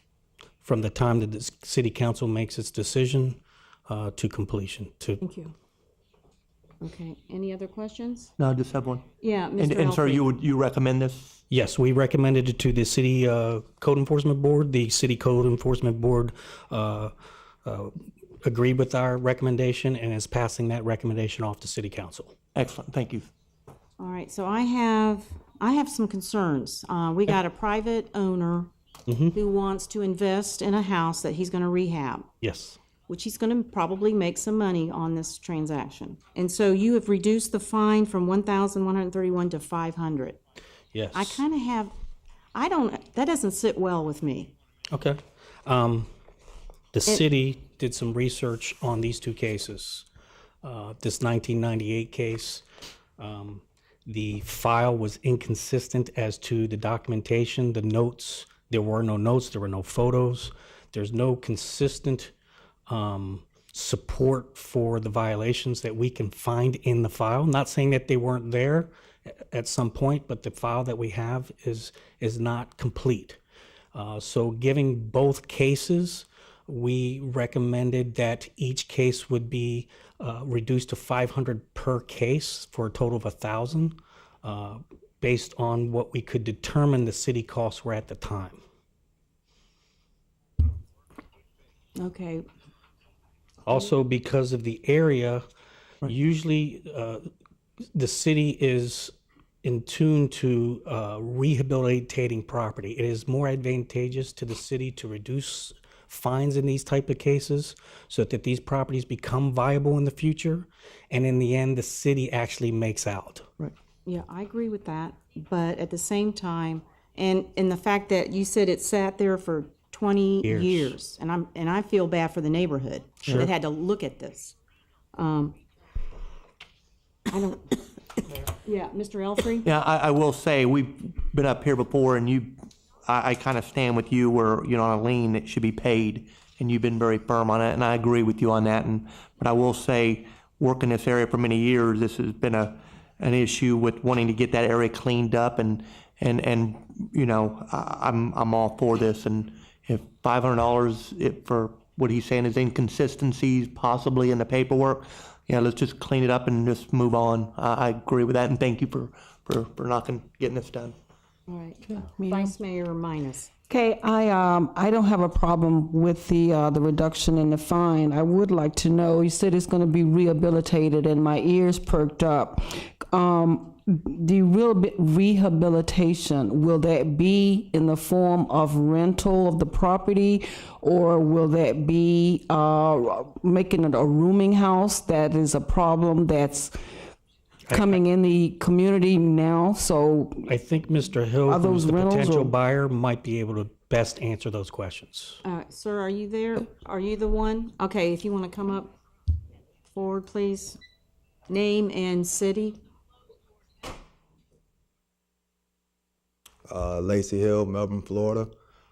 As far as making it a rental or trying to sell it, I would have to tell you more about my story and the reason for me doing it. I'm from that area. I grew up on University. I've been here my whole life. I went away from here 2001 on a football scholarship. I came back and I started working for the school board. I only made about $20,000. It was this time last year, February, that I went to a lender trying to purchase my first home. And the exact words for that lender was, well, in the process, I was asking him, could I send more people to him or whatnot? His exact words to me were, well, you're a dime a dozen. It's not a lot of people like you over there. Well, that didn't sit well with me. Exactly. So, needless to say, I didn't use that lender. I ended up getting a house, which was on Grant Street. About a month later, I also went and got my realtor license. So I'm now a realtor. I work with all kinds of people. My latest client got pre-approved for $500,000. But also those people over there know that I am a realtor, so they've reached out to me. So I've been teaching them financial literacy, just getting them pre-approved and things like that. The thing that I noticed is not that they don't want to buy a home or they don't want to own a home or things like that. When I get these people pre-approved, they're only approved for $70,000, $80,000, things like that. So that brings me to the point of this home. I have two ideas for this home.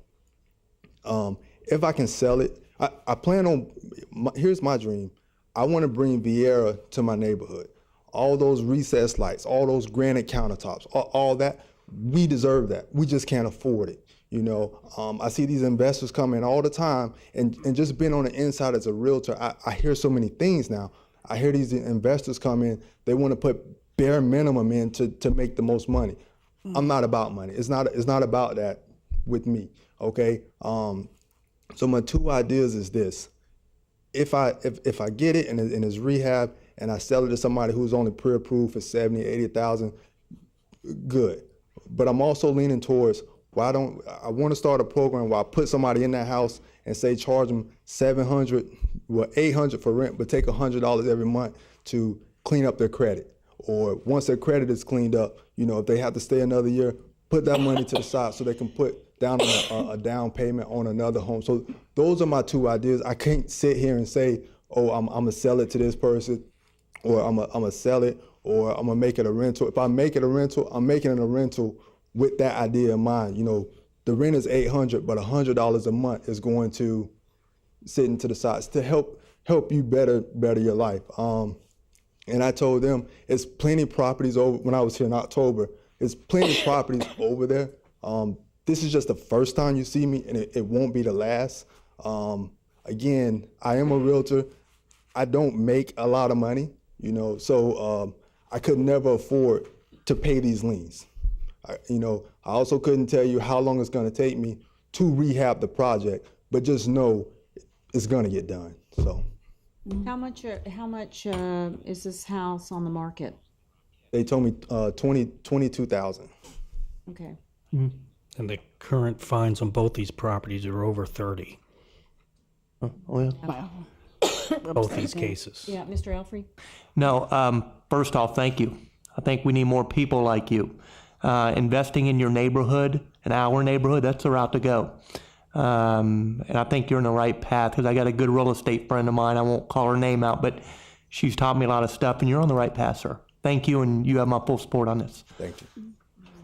Mayor. Ms. Thomas. I would also like to say thank you. I think this is terrific. I love to see the idea that you grew up here, you went away to college, and you decided that this was the most important place to you, and you came back and you've decided now to invest. So I definitely support you.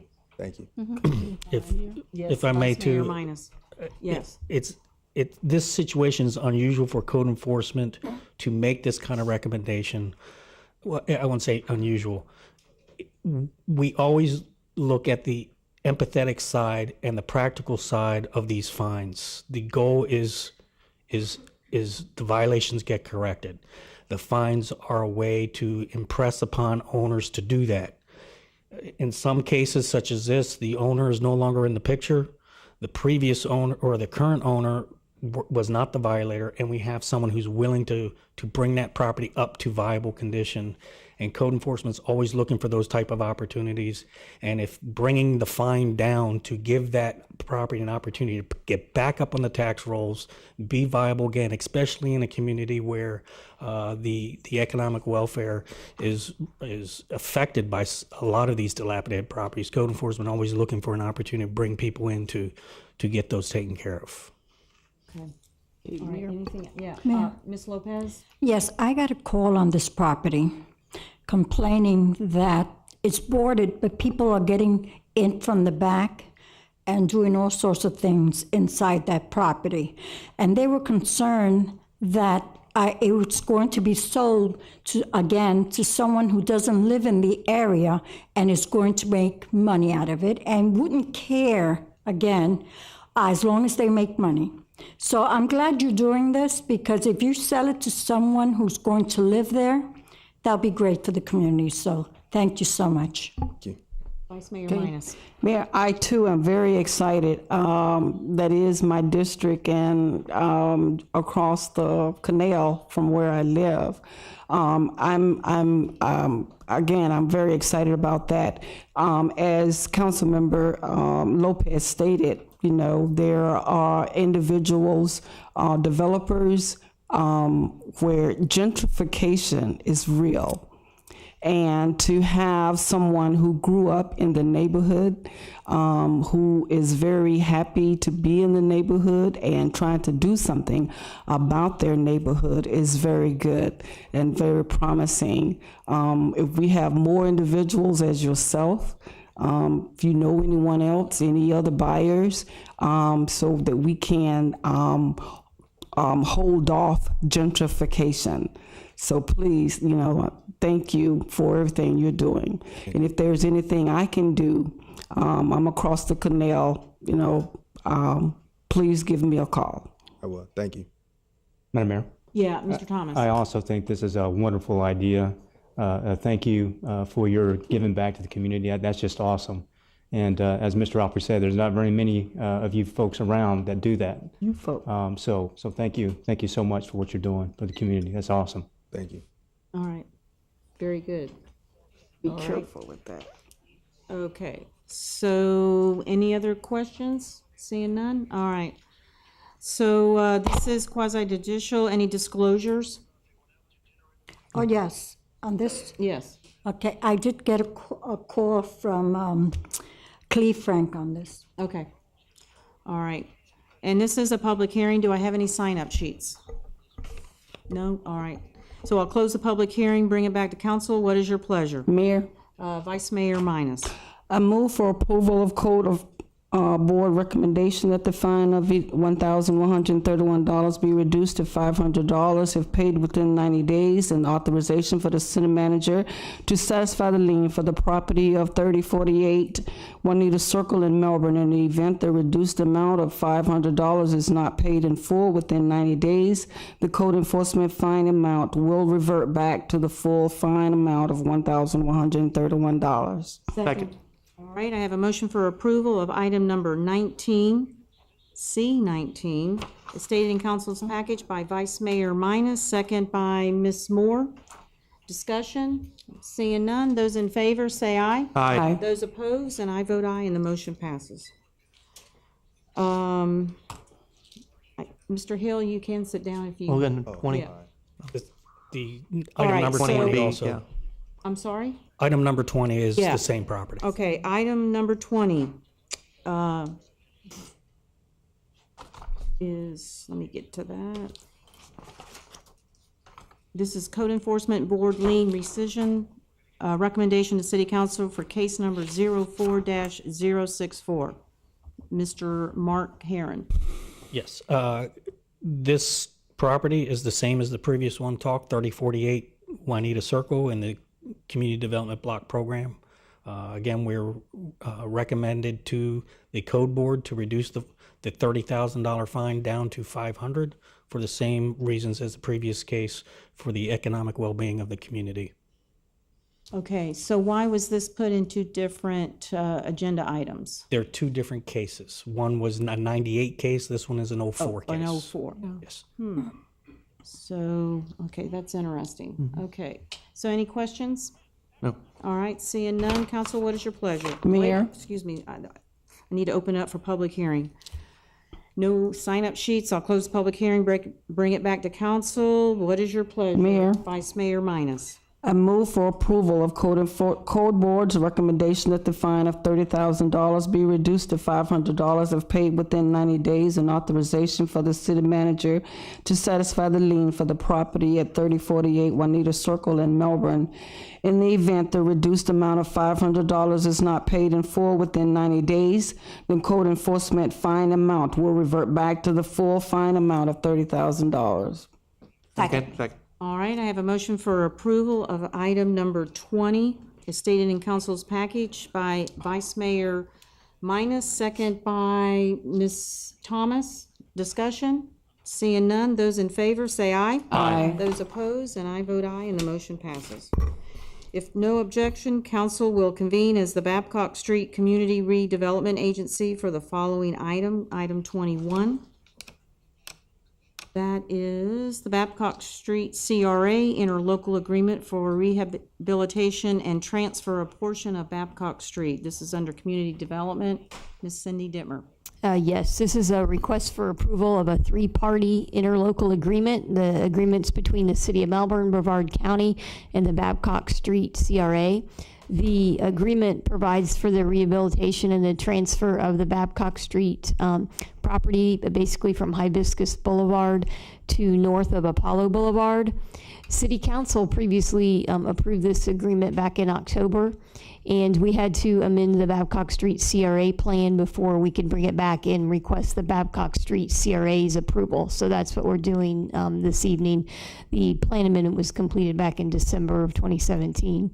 The Babcock Street CRA Advisory Committee did make a recommendation to the CRA Board to approve this agreement, and staff would recommend approval of the interlocal agreement and authorization for the city manager to execute the agreement on behalf of the Babcock Street CRA. All right, thank you, Ms. Dittmer. Any questions for Ms. Dittmer? Oh, yes, ma'am. Mr. Thomas. Cindy, I think we might have mentioned this in a previous meeting, but when would that reconstruction of that road start? I believe Ms. Lamb was estimating late March, April. April timeframe. This year, Okay. yes. Thank you. Yeah, I requested the same thing. According to Ms. Lamb, in her memo, it would be spring break. If we can do that from April 2nd to the 6th. Awesome. Yeah, that's going to be great. She also mentioned it would take a month. I'm going to stick, yeah, you have anything else? A month, okay. It's a month for the entire area between Hibiscus and the railroad tracks. When we say we want to focus where the reconstruction is going on for the portion in front of the high school during spring break, so that we can avoid a lot of those conflicts. But we think a month total for the whole project. So we're working with the contractor right now to get prices finalized and to get schedules and that type of thing taken care of. Are you going to meet with the principal of Melbourne High School too, as well, or? We can do that, yes, we can. Okay. And then, provide general information to that area like we're doing with Hickory Street. Okay, all right. Thank you, Ms. Lamb. Mayor, Yeah, Ms. Moore. I have never seen so many people thrilled about having Babcock Street Yes, redone. it's the talk of the town. It is the talk of the the hospital. town. And the hospitals.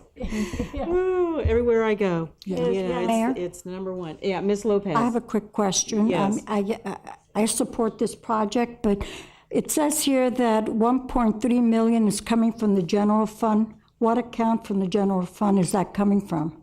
So at the next city council meeting, council will be considering 2 items as the city council and 2 items as the Babcock Street CRA, and that will be the loan agreement. The interlocal agreement that's for you this evening basically outlines that the city's general fund will loan the Babcock Street CRA the $1.3 million for the reconstruction project. That will be paid back from the Babcock Street CRA money over, I believe it's a 4 or 5 year period.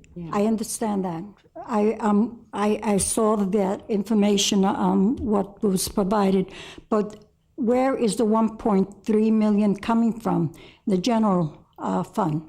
What account? All right, Mr. Town? Councilwoman Lopez, that money will come from your unappropriated general fund reserves. It comes essentially from your savings account, and we'll put it back in or from the CRA over the next few years. Okay, but how much do we have on that fund at this time? All right, Mr. Town? We have over 25 million in that account right now. Okay, that's fine. Okay now. Yeah, Ms. Thomas? I just want to say this is a part in my district, and I'm extremely excited to see that this is going to be done. It's going to really improve the area. I'm sure the folks at Mel High, the teachers and students and all the drivers are all going to appreciate it very much, and I'm very glad to see that we're going to be making those crosswalks a lot safer for the students there too. Of course, I support this, and I'm very excited for it to occur. Yeah, and of course, Jim Reinhauer from his hotel and Publix. Oh, yeah. Yeah, so, yeah, Vice Mayor Minus. Mayor, also, on Bulldog Lane, I know this is not part of the project, but the flooding and everything there, from Babcock Street to Apollo, you can use a rowboat. I know it's not in the project now, but if we can just keep that on record, on board, to please let's do something about that flooding there. On the north side, It's right by the, is that SunTrust Bank? Right there on Bulldog. yeah. Is that gonna be part of the drainage? I think we discussed that, because the school right there where they have their sign is a drainage retention pond, and I was under the impression it wasn't. But it is, right? But it overflows. Yes. Oh, bad. Yeah. So, Ms. Lamb, The project as it exists and the dollar values that are there laid out are for the reconstruction of the road, curb to curb reconstruction. There is only one drainage element that we're looking at replacing, repairing, and that is the placement of a drainage structure that is up closer to NASA Boulevard. And that is because where the location is, the water, it's in the middle. It's in the middle of a driveway, and the water's not really getting to it, and that is something that can just easily be slid out as part of the project. We had not looked at doing any other drainage components that will elevate the cost significantly. And yes, that is in fact a retention pond in front of the high school. So when that whole front area of the high school looks flooded, the water's supposed to be there. But I don't know about it. Wasn't aware it's spilling over to. Yeah. Okay. Over to the south is what I'm hearing. Yeah, It's right there at the entrance, on the north entrance from the plaza. I've seen that before. Where the bagel shop and all of that, right there, your car can just flood out almost. All right. It's really bad. It's been like that for years. Yes. So is that something we can look at in the Eventually. future? Maybe not in the future. Right. Yeah, I don't want I to can stop this commit to project. looking at that in the future, but I think adding it to this project at this point is Yeah, definitely not this not project. something that can happen right now. Okay. Yeah. Okay. All right. Let's look at it down the road. Mayor? Yeah, Ms. Lopez. Jenny, have we gotten a real bid on this project? Or are you just estimating 1.3 million? Well, it's actually 1.8 million because we are estimating with the $500,000 contribution from the county. We do have, the county has utilized a contractor from Polk. They have a Polk County contract, and they have piggybacked their contract. They have, I hate to say they specialize in road reconstruction, this full depth reconstruction, and It will not be like the NASA project, and I hate to even bring that up, but that was done by someone that was, I think, their first or second time doing this full depth reclamation. This is someone that has done it over and over and over again. In fact, has done it in Brevard County several times for Brevard County already, and they've also done some for, I think, at least one for Palm Bay at this point. So they've been in this area, they're working on it, and that is a contract that we can use their unit prices on. So we have quantities, and we are working through the details and like I said, the fine points of what those costs will be. Thank you. Mayor? Yeah, Ms. Thomas. I'd like to move for approval of the interlocal agreement and authorization for the city manager to execute the agreement on behalf of the Babcock Street CRA. Second. All right, I have a motion for approval of item number 21 as stated in council's package by Ms. Thomas, second by Mr. Elfrey. Discussion? Seeing none, those in favor say aye. Aye. Those opposed, and I vote aye, and the motion passes. Without objection, council will reconvene for the following item, C22, which is the fiscal year 2017-18 grants and aid funding recommendations. And this is under financial services and Mr. Jeff Town, excuse me. Thank you, Mayor. Members of the City Council, good evening. As you know, the Grants and Aid Funding Program is a program that allocates $60,000 out of the annual budget each year, in which we have a 3-member committee that has met on your behalf to provide you with recommendations similar to what we've done last year as well. The process involved looking at 428 pages of applications from a number of different local organizations. In your packet, you have a memo that is from the Management and Budget Officer that talks about the background of the process, the grants and aid process itself, how the review and the selection process works, all of the organizations and the evaluation results of that committee's work. It was posted properly, it was advertised properly, the meeting was done in accordance with the Sunshine Law, open to the public. The requests that we received this year from the organizations that are on page 3 of the memo added up to $164,438, of which the committee has put forward a recommendation for 10 organizations totaling $55,000 even. That would leave $5,000 in reserve. The committee went through a scoring mechanism like they did the previous year as well. They rank them for a number of different categories, ranging from completeness of application, providing information timely, making sure that financial statements are available, how many residents for Melbourne that it benefits, and the like. They use a scoring matrix, each one individually, and then they get together as part of the committee, go over their scores and adjust their scores if they feel like another member of the committee had something that they did not consider. They also make individual recommendations of how much to fund for each organization. And then they, again, pull their thoughts together in that public meeting with members of the public and the organizations that applied for the funding present at that meeting if they so chose. And again, they recommend funding 10 different organizations, 2 of the largest being 10,000, a number of 5,000, and the lowest amount of those 10 for $2,350.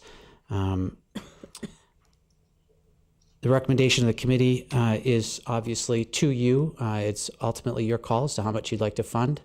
But they recommend funding those 10 organizations totaling $55,000, placing $5,000 in reserve for future 2017-18 requests if there are any, and authorize the city manager to execute the grant agreements with each of the funded organizations. 2 members of the committee are here. Also, the budget management and budget officer is also here, and hopefully we can answer any questions that you may have as a result of your review of the information. Thank you. Any questions for Mr. Town? I have one, Mayor. Yeah, Ms. Lopez. First of all, I like the choices for this year. I think they were much more human services that were chosen, the organizations. I think good choices. Last year we had 5,000 reserved. Do we know what happened to that 5,000 from last year?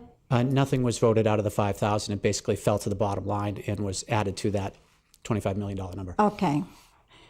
That's it, basically. Thank you. One more thing. I want to thank our city clerk, Kathy, for her hard work in managing this. This was very good. I saw all the work she did on this, and I like what she did. Thank you so much, Kathy. Mayor?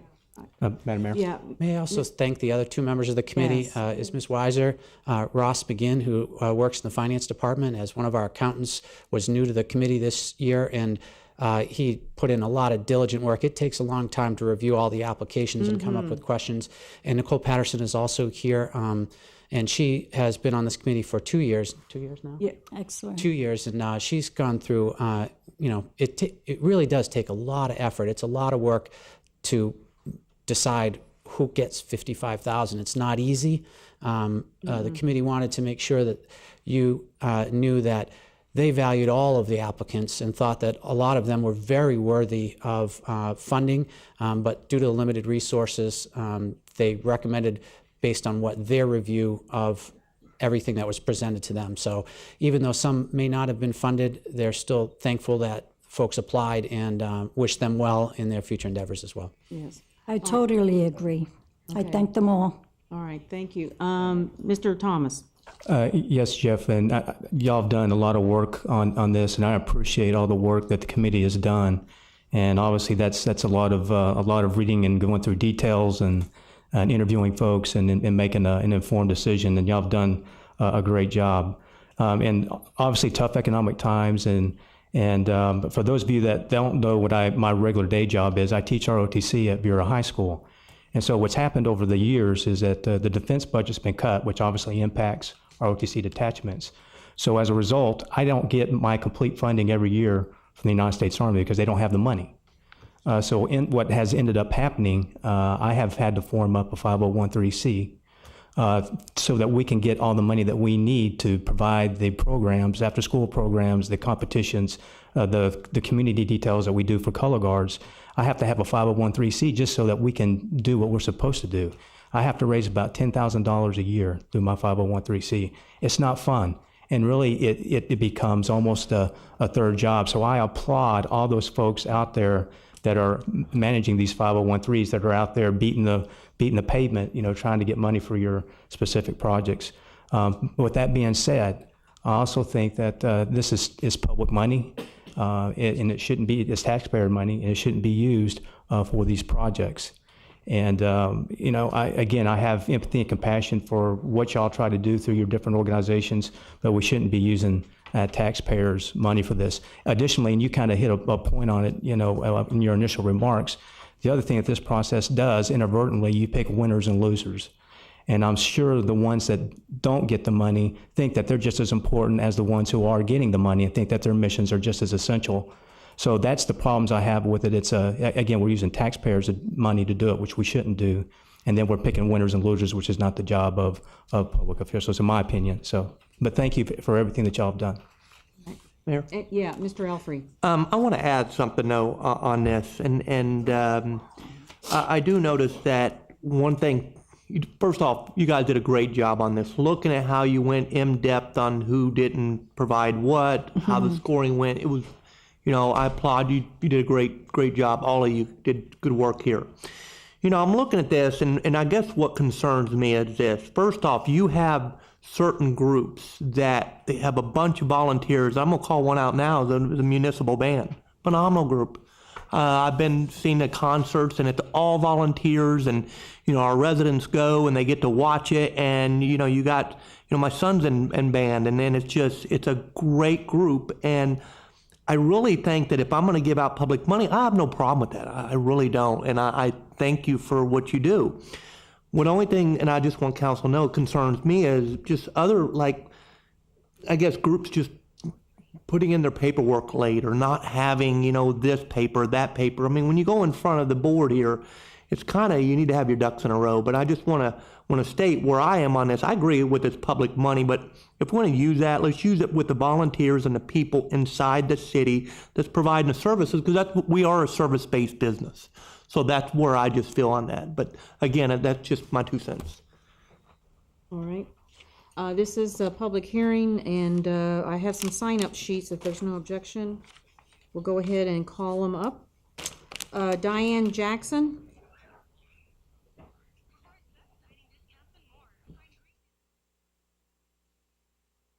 Good evening. My name is Diane Jackson, and I will use the address of the Master's Workshop. And again, I was one of the losers when it came to the financial application. I got the message on Tuesday night, and I tried to do the paperwork Wednesday, and I had to turn it in that Friday, and I do apologize. It was my first time. But we did not get the funding, and in the process of that, then the fence is still down at the Master's Workshop. And for those of you that do not know what the Master's Workshop is, it is an after-school program for at-risk children. These children come here about 2:30. We let them socialize. We teach them how to socialize with each other. We feed them a snack, and then they have to do their homework. And the children that do not have homework, then they will have to read. They read or either they do homework. Well, the fence is down. Someone broke into the property that's behind the Master's Workshop. So they came through where our fence is down, and they took a screwdriver and they broke into the Master's Workshop. Mm-hmm. We took trees. My husband and I took an angel off the tree. Our angel had 5 children. We personally went out and we did not buy each other anything for Christmas. We spent our money on the children. I'm sorry. So someone broke into this place. They stole these toys that we had for the children. They stole what was left inside the place. They demolished all the children's computers. We have computers where they have to do their work because they do not have internet. They pour oil all over the computers. They're destroyed, no longer in use. They took the cover off the meter box, and then they reached inside the meter box and they took the meter out. So FPL shut the place down immediately, and this is right around Christmas. So we just got the electric turned back on. We're in the process of cleaning up. We do not have computers, but I have someone that's going to donate 2 computers, and I apologize to them. I couldn't pick them up tonight. But to say that is that the Master's Workshop is an after-school program. I stay in Palm Bay, but I drive to Melbourne to volunteer at this place. I'm retired. 14 years I worked at a behavior school. For 14 years, I had major surgery on my back. I have a plate and 10 screws in my wrist. But my passion is children. I apologize I didn't have my application together, but we need to fix this fence. I'm in the process of trying to raise money, trying to get donors, trying to get volunteers, but the fence is down. I feel that if the fence had been put up, then the people would not have had easy access. I mean, the crook's gonna get in wherever, but it would have made it a little harder for them to break into the Master's Workshop. And so again, next year or this year when you guys do this, I will have my papers in order. Okay. Because the Master's Workshop deserve to have money. That's my tax money, your tax money, but those are our children. Not my children personally, but they are my children.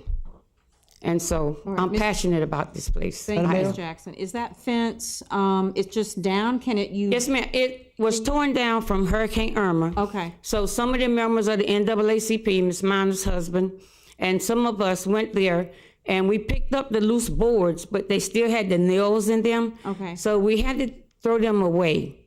So I had several people to come out and give me an estimate on fixing it. But we do not have $3,000 to replace. It has to be replaced. So it is completely down. Okay. It is completely down. All right. It's completely down. Okay. So thank you for giving me the opportunity to speak. All right. Thank you, Ms. Jackson. Next is Robert Johnson.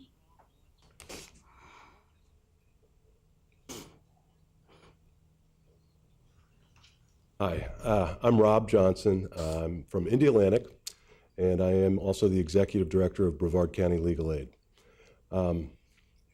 Mayor Meehan, council members, I'm really just here to thank you. We do appreciate the opportunity to be able to apply for funding through the Grants and Aid program. I'd also like to thank the review committee staff who did a great job with this, the clerk, wonderful job. The funding is very helpful. It's very helpful to us to serve citizens of Melbourne. We're particularly proud of the work that we do for survivors of domestic violence, working closely with the Women's Center right there on Aurora Road.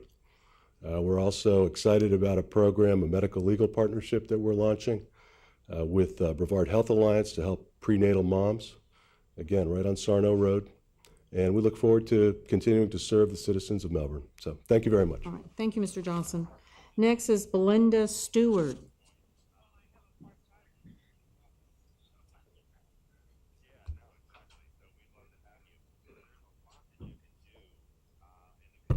My name is Belinda Stewart. I live at 3490 Quail Court, Melbourne, Florida, and I'm here representing 211 Brevard. We're one of the agencies recommended for funding. We provide 24-hour assistance to residents of Melbourne in connecting with resources as well as crisis and suicide intervention. And I just wanted to thank the city and all of you who've been involved with this for continuing the grant and aid funding this year. We are, as one of the council members said, continually in competition for dollars to provide our services, and we appreciate the support that we have gotten from the city of Melbourne. So thank you. Thank you, Ms. Stewart. Stacy Cleveland.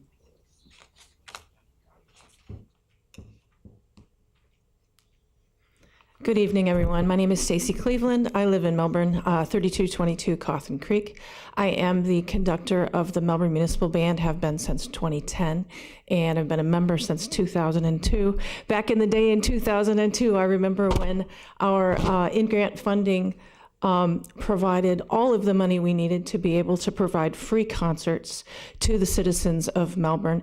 And we do that. We provide concerts and entertainment and artistic opportunity to people in our community, and we serve on average in any given year 12,000 audience members, and that's not including people at parades and patriotic events and all the other things. Those are just the heads we count in the door at the Melbourne Auditorium, and I know many of you support us. We appreciate that. And we have received funding this year, which we appreciate, and I know a lot of hard work goes in determining where these limited dollars go. However, our funding has been continually reduced over the years, and last year our funding was at the $6,000 level. This year it's going down to $3,000, according to the recommendations that have been made. We also lost our ability to do concessions at dances, so that was $1,000 from last year. So what happens is we are being required to pay more and more for each event at the auditorium, which limits how much we are able to provide for our citizens. We have over 100 members of our organization, well over 100. I would say easily 150, including the auxiliary and the people that support us, helping to provide these concerts to our citizens. And at any given concert, you will find 5 to 10 vans from the assisted living communities coming, and this is a very important means of communication and connection and entertainment for people that may not have a lot of opportunity for those kinds of things in other venues. So we think it's really important, and we continue to provide these services, but it's going to get more and more difficult for us to do that if we cannot achieve the level of funding that we need. We ask for donations at our concerts, and people are very generous providing that to us, but at a typical concert, our average donation is about $2.49, because that's all people can really afford to give, many of the people who come to these concerts. So what I would ask you to reconsider our level of funding and help us to provide the entertainment and connection with their community that I know that the people of this county and this city need. Thank you. All right, thank you, Ms. Cleveland. Next is, I guess it's Ron Cornay? Go for it. Go for it. Korchnoi. Okay, Korchnoi. Yes, it's a Okay. typical Russian name. I don't know. Oh, what the okay. problem is. But I'm Ron Korchnoi. I live in Barefoot Bay. Okay. I've been a member of the Melbourne Municipal Band since January 2001. I am presently its treasurer. And I too, as Stacy stated, seeing our funding go down from 5 digits down to a low 4-figure. But one of the things that we do is spread the word about the city of Melbourne, which your funding helps us to do, not only with the concerts at the auditorium, but last May, if you didn't know, we were invited to Fort Lauderdale to participate in the Association of Community Bands National Convention. We were one of only 10 bands given that distinction. The city of Melbourne was very well known down there by the time we left, by our reputation and the quality of music that we have as a result of the dedication of people like Stacy and the other members of the band. You cut us 50%. You also put 5,000 in reserve and 5,000 last year. There's 10,000 right there. You can give us 3,000 more. 5,000 was put back into the general Yeah, fund last year. So yeah, what we well, have take it out. this year is 5,000. Take it out. Also, one thing too I want to share with you, I don't know if you know it or not, but during the summertime, we do what is called, what is it? Summer Youth Band. We take children, keep them off the street. I'm a retired cop, so I know about these things. We give them music lessons, instruments, lunch, whatever it takes. But it creates an interest in them. So we put them on a good path. And at the end of the summer, before they go back to school, we do a concert with them in our part of our band. And we know it helps them keep off the streets. This is completely funded through the Melbourne Municipal Band. Your grant helps us fund this program. I hate to see cutting back something as important as that. We can't cut back our concerts because we have to pass the hat. I got 26 seconds to go.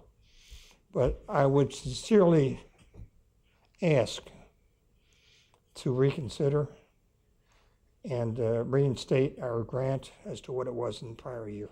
Okay. Thank you. Thank you, Ron. Next is Robin Krasny. Hi, everybody. My name is Robin Krasny. I live in Indialantic, but I'm a member of the Melbourne Municipal Band. I was born in Melbourne, Florida. I don't know how many people can say that standing here, but I was born in the inception of the Melbourne Municipal Band. My mom, back here, is an original member of the band. She helped create the band for this city, which this city supported this band as being one of the best things that our community had to offer. We not only had a $12,000 a year grant from the city that provided us the opportunity to play for our citizens, but in 2008, when the economy crashed, we were cut in half.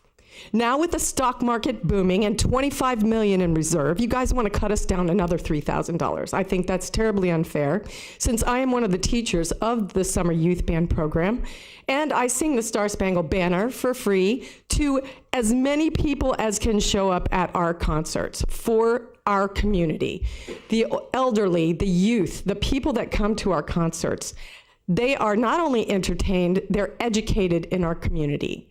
They're given an opportunity to relax, to enjoy themselves, to have entertainment provided to them for free. That doesn't come easy. It's getting people off their computers and their phones to come out to a concert brings great enjoyment, and psychologically it lifts the spirits. We have proven that in science, that music helps the right and left hemispheres of the brain to integrate. We offer that to the community voluntarily. And our community, Melbourne, 54 years this band has been in operation, 53 and a half. I'm 54, so you can see where my mom was when this band started, very pregnant. So I just want you to know that this band is not only a lifeblood to the musicians that are in it, but to the people who come out to see our concerts. And I play in old folks' homes. I provide entertainment to the people there. They need this so bad. They are our forgotten people in this community. And the one thing they get as an out is an opportunity to come to our concerts. If you cut us back this extra, another cut in half of our funding, it will severely limit our ability to provide the service that we've been doing for 53 and a half years. We are Melbourne. The Melbourne Municipal Band has Melbourne in its title because the city funded us. And to have that taken away is horrifying. To me, as I watched them dump loads of sand on the beach to the tune of millions of dollars today, after watching it get taken away last week and more being dumped this week, I thought, what are we doing?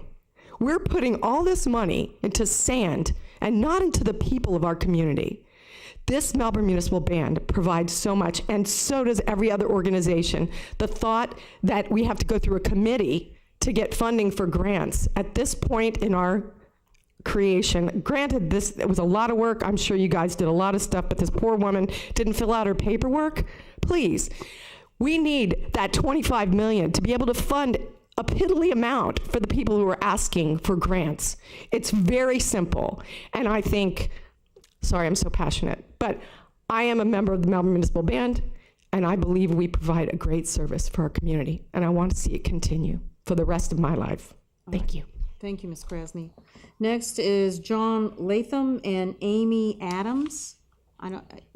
Is it Latham? Okay. Oh, Lothman. Okay, so this is the Melbourne High School Rowing Association. Right. My name is Amy Adams, and I'm here as a parent and the person that helped put the paperwork together for the application. I wanted to come. We actually brought 40 members. You saw many of the rowers. I would say about a quarter of those people are sort of on the autistic spectrum. And this is part of what this grant is going toward. So this year, Melbourne High School Rowing Association turned 40 years old. The association has some interesting roots. We recently got a comment on our Melbourne High School alumni page that said where our beginnings came from. They actually came from money that was provided by the City of Melbourne and the Chamber. In 1975, the City of Melbourne and the Chamber went to FIT, purchased some boats, and the mayor at that time decided, Mayor Dix decided we should go forward and create high school rowing programs. So those particular, they started with O'Galley High School, gave them equipment, as well as Melbourne Central Catholic, because those are within the boundaries of our city. And both of those programs collapsed within 2 years, and then in 1977, they gave the equipment to Melbourne High School, which remains with that equipment today, and is now 40 years old. So that program went from essentially 15 members in 1977 and has grown to 95 today. Principal Kirk at Melbourne High School recently did an award ceremony last year. These students that are in this particular program are in the scholastic category for the state of Florida. So though we are the only rowing program in our Brevard County, the only high school that rows in Brevard County, and we are in the scholastic program, which is one of only 50 schools in our state that compete with high school students that have to maintain a certain grade level of 3.5. For GPA. That's extremely high level. We had 3 kids go to military academies this past year when they graduated. We went to nationals and won 6th place out of only 60 high schools went to nationals in Philadelphia. So these kids are really working pretty hard. They've opened their hearts and said that they would like to build a program and launch a program that would include adaptive rowing, which would allow adaptive rowers includes everybody from a combat injured veteran to a person that has mental or physical disabilities. It is a huge growing industry right now. Department of Defense is behind it 100%. And so we wanted to open those doors and allow many of our kids at Melbourne High School to participate in that. We need money for altering the boats in order to be able to get these people out of wheelchairs and into that, and then have them compete with us, and so forth. So we were going for that, and we were also providing some scholarships. So your average student that's a rower on our program pays $1,100 a year to be on that team. State of Florida Athletic Association decided pay to play. So unlike the football players who pay $900 a year, we pay $1,200 to participate. So these are really dedicated families, and they wanted to open the doors to get veterans and to get adaptive rowing going. So this money was to help do that. You currently have kids in Ms. Thomas District that are essentially pushing for that and trying to integrate more people that are living in your community. And so we asked for 10,000, and we were, I think it was 4,200. And we are so grateful for that. We are 4,750? Yes. Is that, yes. okay. All right. 4,750, sorry about that. So the kids actually just wanted to come tonight to say thank you. And I am here to say thank you. And we are so appreciative. Well, what we got, we're not a recurring program. We're doing this to try and see how this will work. I think it will be fully embraced. We're following in the footsteps of the Edgewater High School. They did this adaptive rowing work, did this little seed program as we're doing, and then got a full veterans grant for $500,000 and is working with, created a whole boathouse on city property and so forth. So they were very successful, and we would like to follow in those footsteps. So we want to thank you. Okay. And our rowers were here tonight. I'm sorry I had to send them home to get homework done, but you saw the green. Yes. So I just wanted to say thank you and appreciate all your reviews and everything. All right. Thank you, Look Ms. forward to working with you. All right. That's the last of the speakers, so I'll close the public hearing, and council, I'll bring it back. What is your pleasure? Mayor? Can I say Mr. one Towns? other thing, Mayor? Okay. I'm sorry. There's one person I forgot to thank, and this person does a lion's share of all the coordination of this. It's Liz Sack here in the front row. She's a budget specialist in the finance department. She coordinates the advertisement, all of the applications, answers all the questions for people to apply and what they need to present. She sends out drafts all the contracts for Mr. McNeese to sign and coordinates all of that effort in order to present all the information to the committee. And I would be remiss if I didn't thank her, because she does a huge amount of work up front, behind the scenes, that nobody probably even knows about but those of us in the finance department. So Liz, thank you very much. I appreciate all your hard work. Thank you. Thank you, Mayor. All right. Mayor, So, all right. I got Ms. Moore, and then you, Ms. Okay. Moore. I have no problem with the selections that have been made, except for the Melbourne Municipal Band. I have been there on numerous occasions. I see the reaction to the people who come, and I'm very, very uncomfortable with that $3,000. I would like to see it at least $5,000. I would like to see it even greater, but I would like to see it moved up to at least $5,000. All right. Ms. Lopez? Yes, I am very pro human services organizations. I feel that they provide a lot of services for our citizens. I mean, it's a way of the city giving back to our citizens, providing services for them.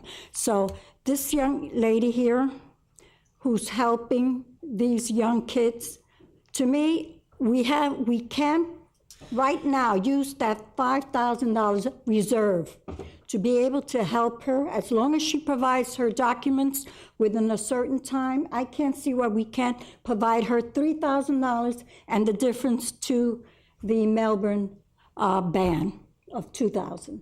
That's what I would like to see at this point. Use the $5,000 now instead of wasting it again and putting it next year. into the budget. So Okay. I don't see any problem with that. Okay, Ms. Thomas? I just want to go back in history a little bit. City of Melbourne has always helped charitable organizations, and I think that we could go not that long ago even, we were up at the $173,000 mark that we were doing. Obviously, economic times came along and it got a little harder for the city and along with everybody else in the community. And we had to start reducing that number. Well, that number is now down to 55,000 with 5,000 in reserves. That's a huge difference.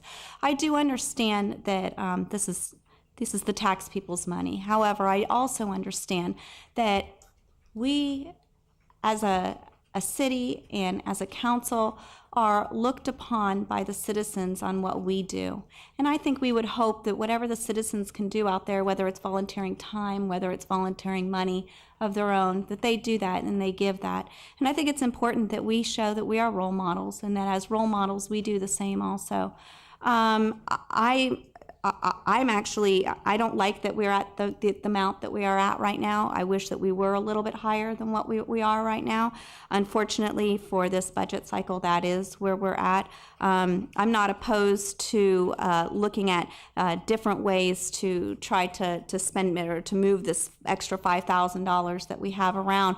I do want to say that I did for the first time go see the band over the Christmas time. And I didn't understand. Until you really go and see and understand what it's all about, you don't really understand what it's all about. I saw so many of our elderly residents. They were out on dates. They were out having a good time. This for them is being able to get out and be involved in the community. And I think that's very important. And we have a history of that here in the city of Melbourne. So I totally support that. And I totally support everything that you're doing over there. So, in the future, I would love to see that if we could find some money to put back in there to make it raised. I do thank very much the city staff. City staff did a wonderful job. And that's not an easy job to be able to go in there and sit and listen to everybody and then try to allocate money to the different organizations and knowing that some are not going to receive any. That's a tough job.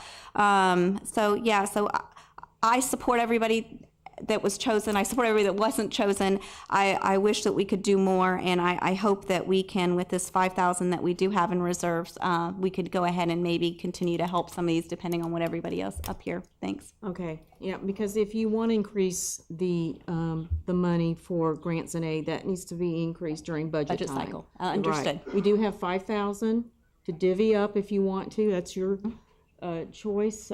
Ms. Moore had indicated she wanted to raise the Melbourne Municipal Band to 6,000. So that's 3,000 out of the 5,000. That leaves 2,000. So that would be under the workshop, the master's workshop. Master's workshop. Mm-hmm. So that was thrown up. So And then mine, yes, 3,000. That's the 2,000. I got 2,000 No. left for the master's workshop. 3,000 for Melbourne that Municipal fence. Band. No, 3,000 for that fence repair that young lady. What's the name of your organization again? The master's workshop. Okay, 3,000 to fix that fence to secure the safety of those kids and the property and everything else. I mean, the woman is volunteering her time and effort. I think we should really give an extra effort. She's the only one that have come here who didn't receive money and spoken about trying to get money for her organization. So I truly think that 3,000 should be given to her organization once her documents are received, and then the difference to the band, the Melbourne band. All right. Any other discussion? Madam Mayor. All right, Mr. Thomas? Yes, ma'am. And again, I appreciate the passion and the dedication of all the folks that are here, trying to get more money for your organizations. I completely get it. I understand. But I also think it proves the point of what I said earlier. We're picking winners and losers. And going back on that, we had probably 10 or 12 Sherwood parents that were in here at the start of the city council meeting grieving over an 11-year-old boy that was killed in the Melbourne crosswalk. Something's got to be done about that crosswalk. And I tell you what, $55,000 would be a good start to get that crosswalk going. And so I'm just saying, this is not city business. We shouldn't be doing this. And that's my stance. Mayor, I'd All like right, to make a wait a minute, motion. hold on. I've got Mr. Elfrey. Oh, I'm sorry. All right. Okay, yeah, I'm being a businessman, I wrestle with this, knowing that, that in a way this is not the city business. But again, you have to look at what return on investment. If you don't have certain programs, you're gonna have more people that the police chief and the officers are putting in jail. I mean, we're up here and maybe it's something down the road we need to discuss about what we need to do on the money, but I mean, we've already brought these people forward, they've already gone through. Again, it's about return on investment, and where else are you gonna get 100 and something volunteers to give their time, their passion, their energy to make our citizens happy? You're not gonna find that, and I applaud that, and again, until we can sit down and decide we wanna go, I will tell you that that's where I'm at. As for the Master's Workshop, I can tell you that years ago I remember it being the blues and was going there on calls every night, and it was a rough place. And what it has become, I'm sorry that that you've gone through this, but I want to tell you that I'll stop by the next couple of days and personally donate a couple computers to the Master Workshop out of my own pocket. Okay. But if you read your details on page 452, the Master Workshop, there were a lot of issues. The application wasn't filled out. There was no funding match. There's things on there that need to be corrected. Is it possible that we can work with her on that? This is her first time, right? Yes. And, right, so to help her complete her application shouldn't be too much to ask for. And the fact that if she's missing documents, she can work on that. Now, some of these organizations did not have matching funds, and they would still receive funds, so. All right, Vice Mayor Minus. Mayor, I'd like to add also to give her a deadline on when to have all of this information submitted, and if it doesn't, say as we did with the liens, if we don't have all of those by a certain time, then they would forfeit the $2,000, $3,000, or whatever we agree on. But to give her 30 days or 60-day notice that all of the documents needed to have those, and if she doesn't, then she would forfeit the $3,000. I would agree to give her the $3,000. I was there the day that the police and all were there, the crime units were there when the center was broken into. It was very tearful. Paint, oil, and like I said, all of the equipment, all of the computers and all were destroyed. And my heart just went out to all of those kids and the community, because you have a lot of kids in the community, a lot of adults who volunteer there. So I would support the $3,000 and give her a 30-day or 60-day notice to get all of the documents in order. Well, I'm very concerned because there are some applications that weren't filled out and didn't get accounted for. So do we open it up and say But she's the the rest only of one them? here. Well, from what I understand, she wasn't there at the interview either.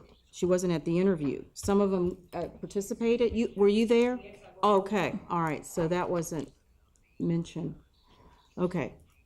Mayor, I So, still would like to all make a right. motion. Ms. Moore, With the $5,000 in reserve.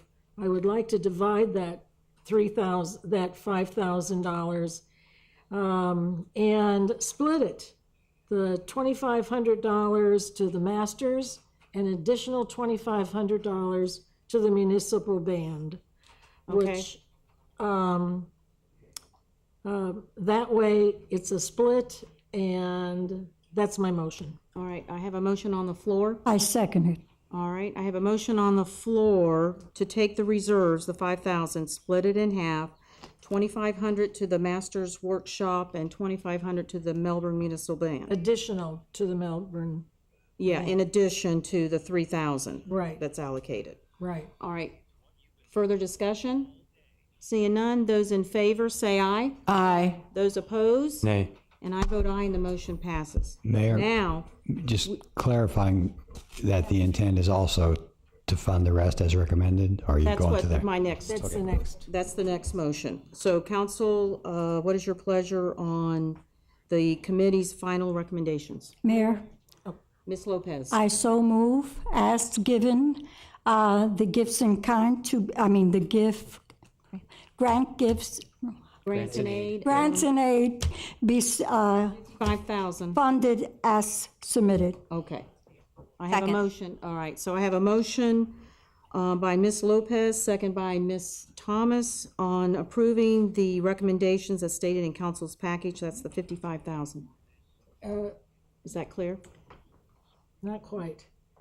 Not, What do you mean?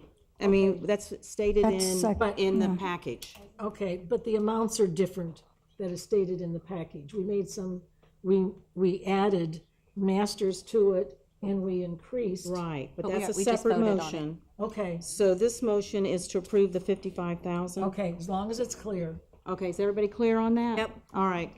So I have a motion by Ms. Lopez, second by Ms. Thomas. Discussion? Seeing none, those in favor say aye. Aye. Those opposed? Nay. And I vote aye, and the motion passes. Item, all right, so now we're gonna go back. Item D, petitions, remonstrances, and communications. Eric V. Allebrock.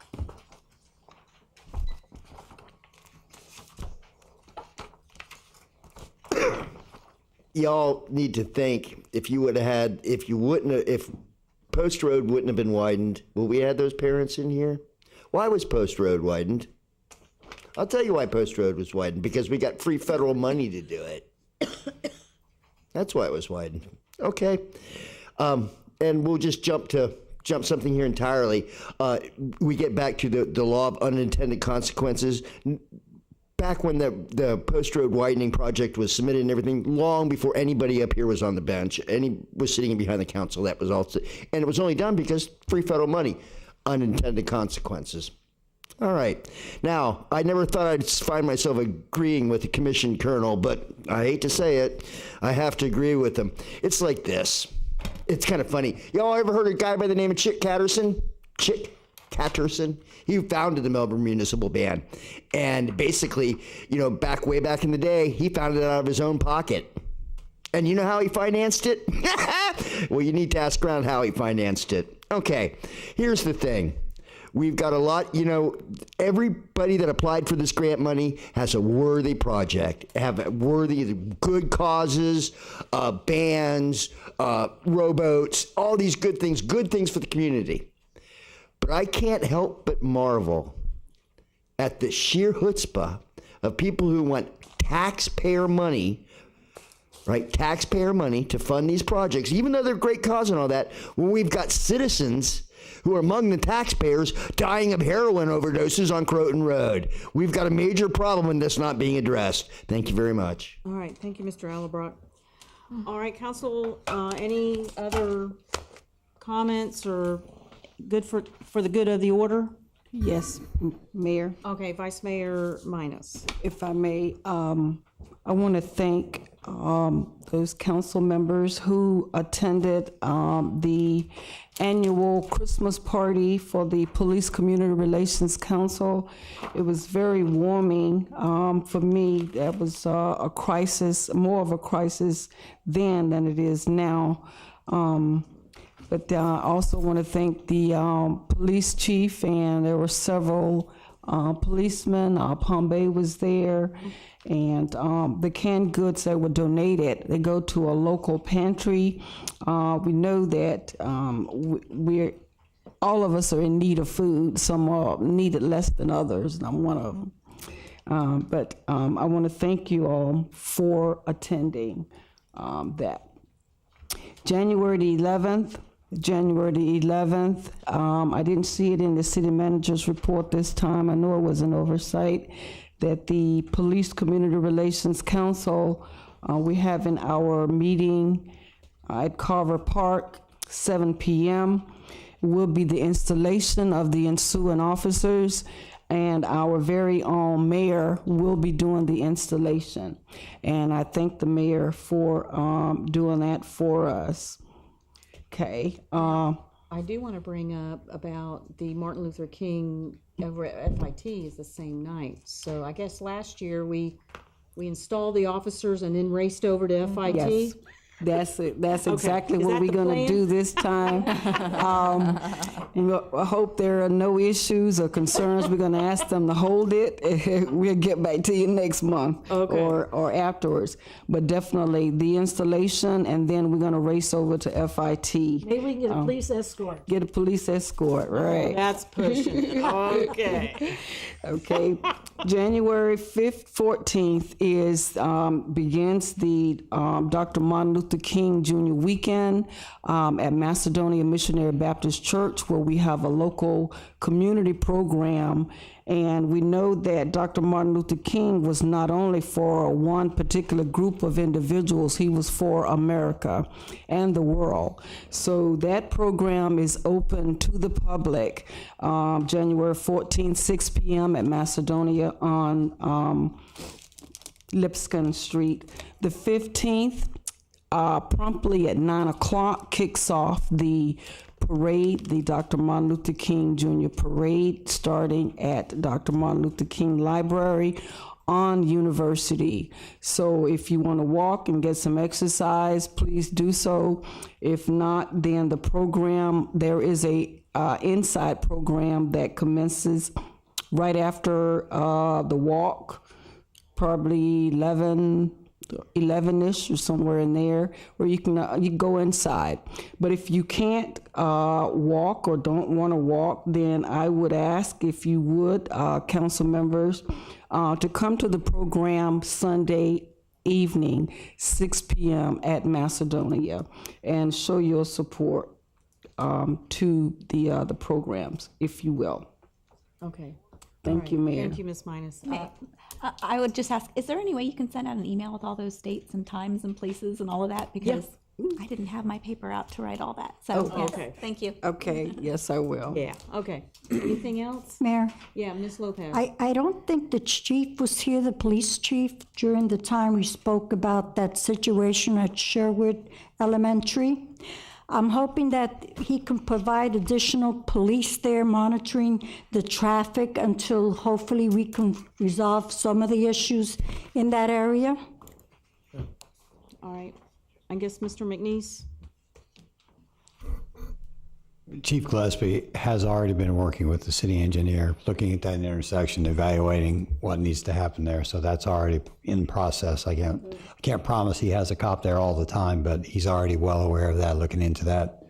And we'll have more for that for you on that down the road. At least during the time that the students are there.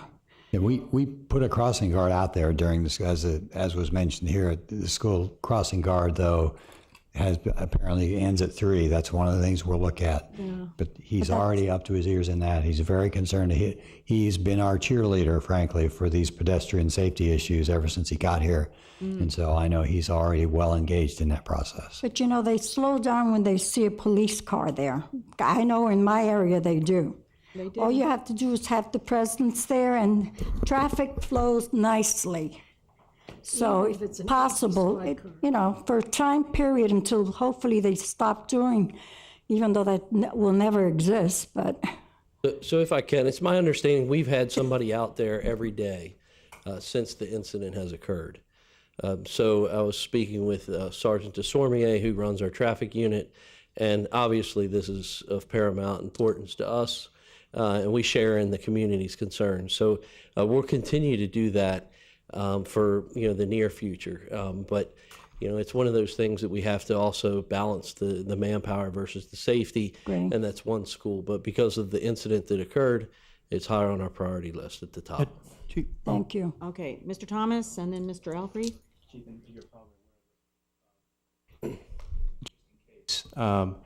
Obviously, when they're coming up to that first crosswalk there in front of Sherwood Elementary, it's obvious the lights are there, it's blinking. They see the guards there, so they're going slow. Then what happens is they clear that, they think they're out of the school zone, and like I said, they start speeding up drastically. So if y'all set up some type of a speed trap or something, they're just east of the school, about a quarter mile, you're going to catch a lot of people that are speeding. And Sure. I'm down there every day and I see it. And we're looking into also how any of that may have contributed to the incident as well. Thank you, Chief. All right, Mr. Alfrey. Yeah, real quick. I saw you through the window, so I know you were here, Chief. You were out there, but I know you were here. But is there any way we can maybe possibly put the speed trailer out, that as well, as an option? What do you think of that?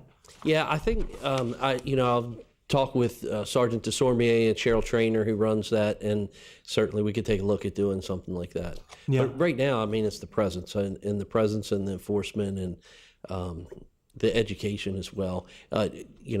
Jenny Lamb and I will be taking a look at the other aspects. I mean, when you look at these pedestrian safety issues, you're looking at the education and making sure the community is educated about the issues. We're going to do the enforcement piece, which is, the speed traps, and then we'll look at the engineering as well to make sure that the design is set up for the safety of both the pedestrians and the people that are driving, so as not to add the confusion that we've had. Yeah. No. Yeah. Yeah, thank you, Chief. Thank you for everything you can do. All right, Thank you. Ms. Moore. Also, it was mentioned that there's a homeless problem along there, and that some of the mothers were concerned about that. So perhaps they can look at both issues that are going on. Maybe check it out. And I don't know if there's a camp. There was a camp along the railroad tracks there at one time. I don't know if that camp is still there. I'm not sure, but I'll certainly take a look into it. But I know that we are doing work up there with a variety of different people that are using drugs, that are whether they're Right. camping out, the homeless. We actually have an active project, if you will, to address those issues. Good. So that is something that's ongoing, and we have several of those projects in various areas right now throughout the city, and a lot of that comes from you and information you get from your constituents. Well, it was mentioned this evening by some of the mothers that they were concerned, and that's the reason I wanted to bring it up to you. So thank you. Can we send the street to homes person in there? We could if that's the issue, but I don't know that that's Okay. the If it's a primary issue that homeless we have. camp, okay, all right. Also, Transient. if they're a veteran, we need to get George Taylor involved because he takes care Yep. of those guys. So I don't know if you've met George Taylor or not. If not, I can get you introduced to him. Okay, great. All right. Anything else? Seeing none, council, I will adjourn the meeting at 9:20. Oh, it's an hour past what I thought it would be.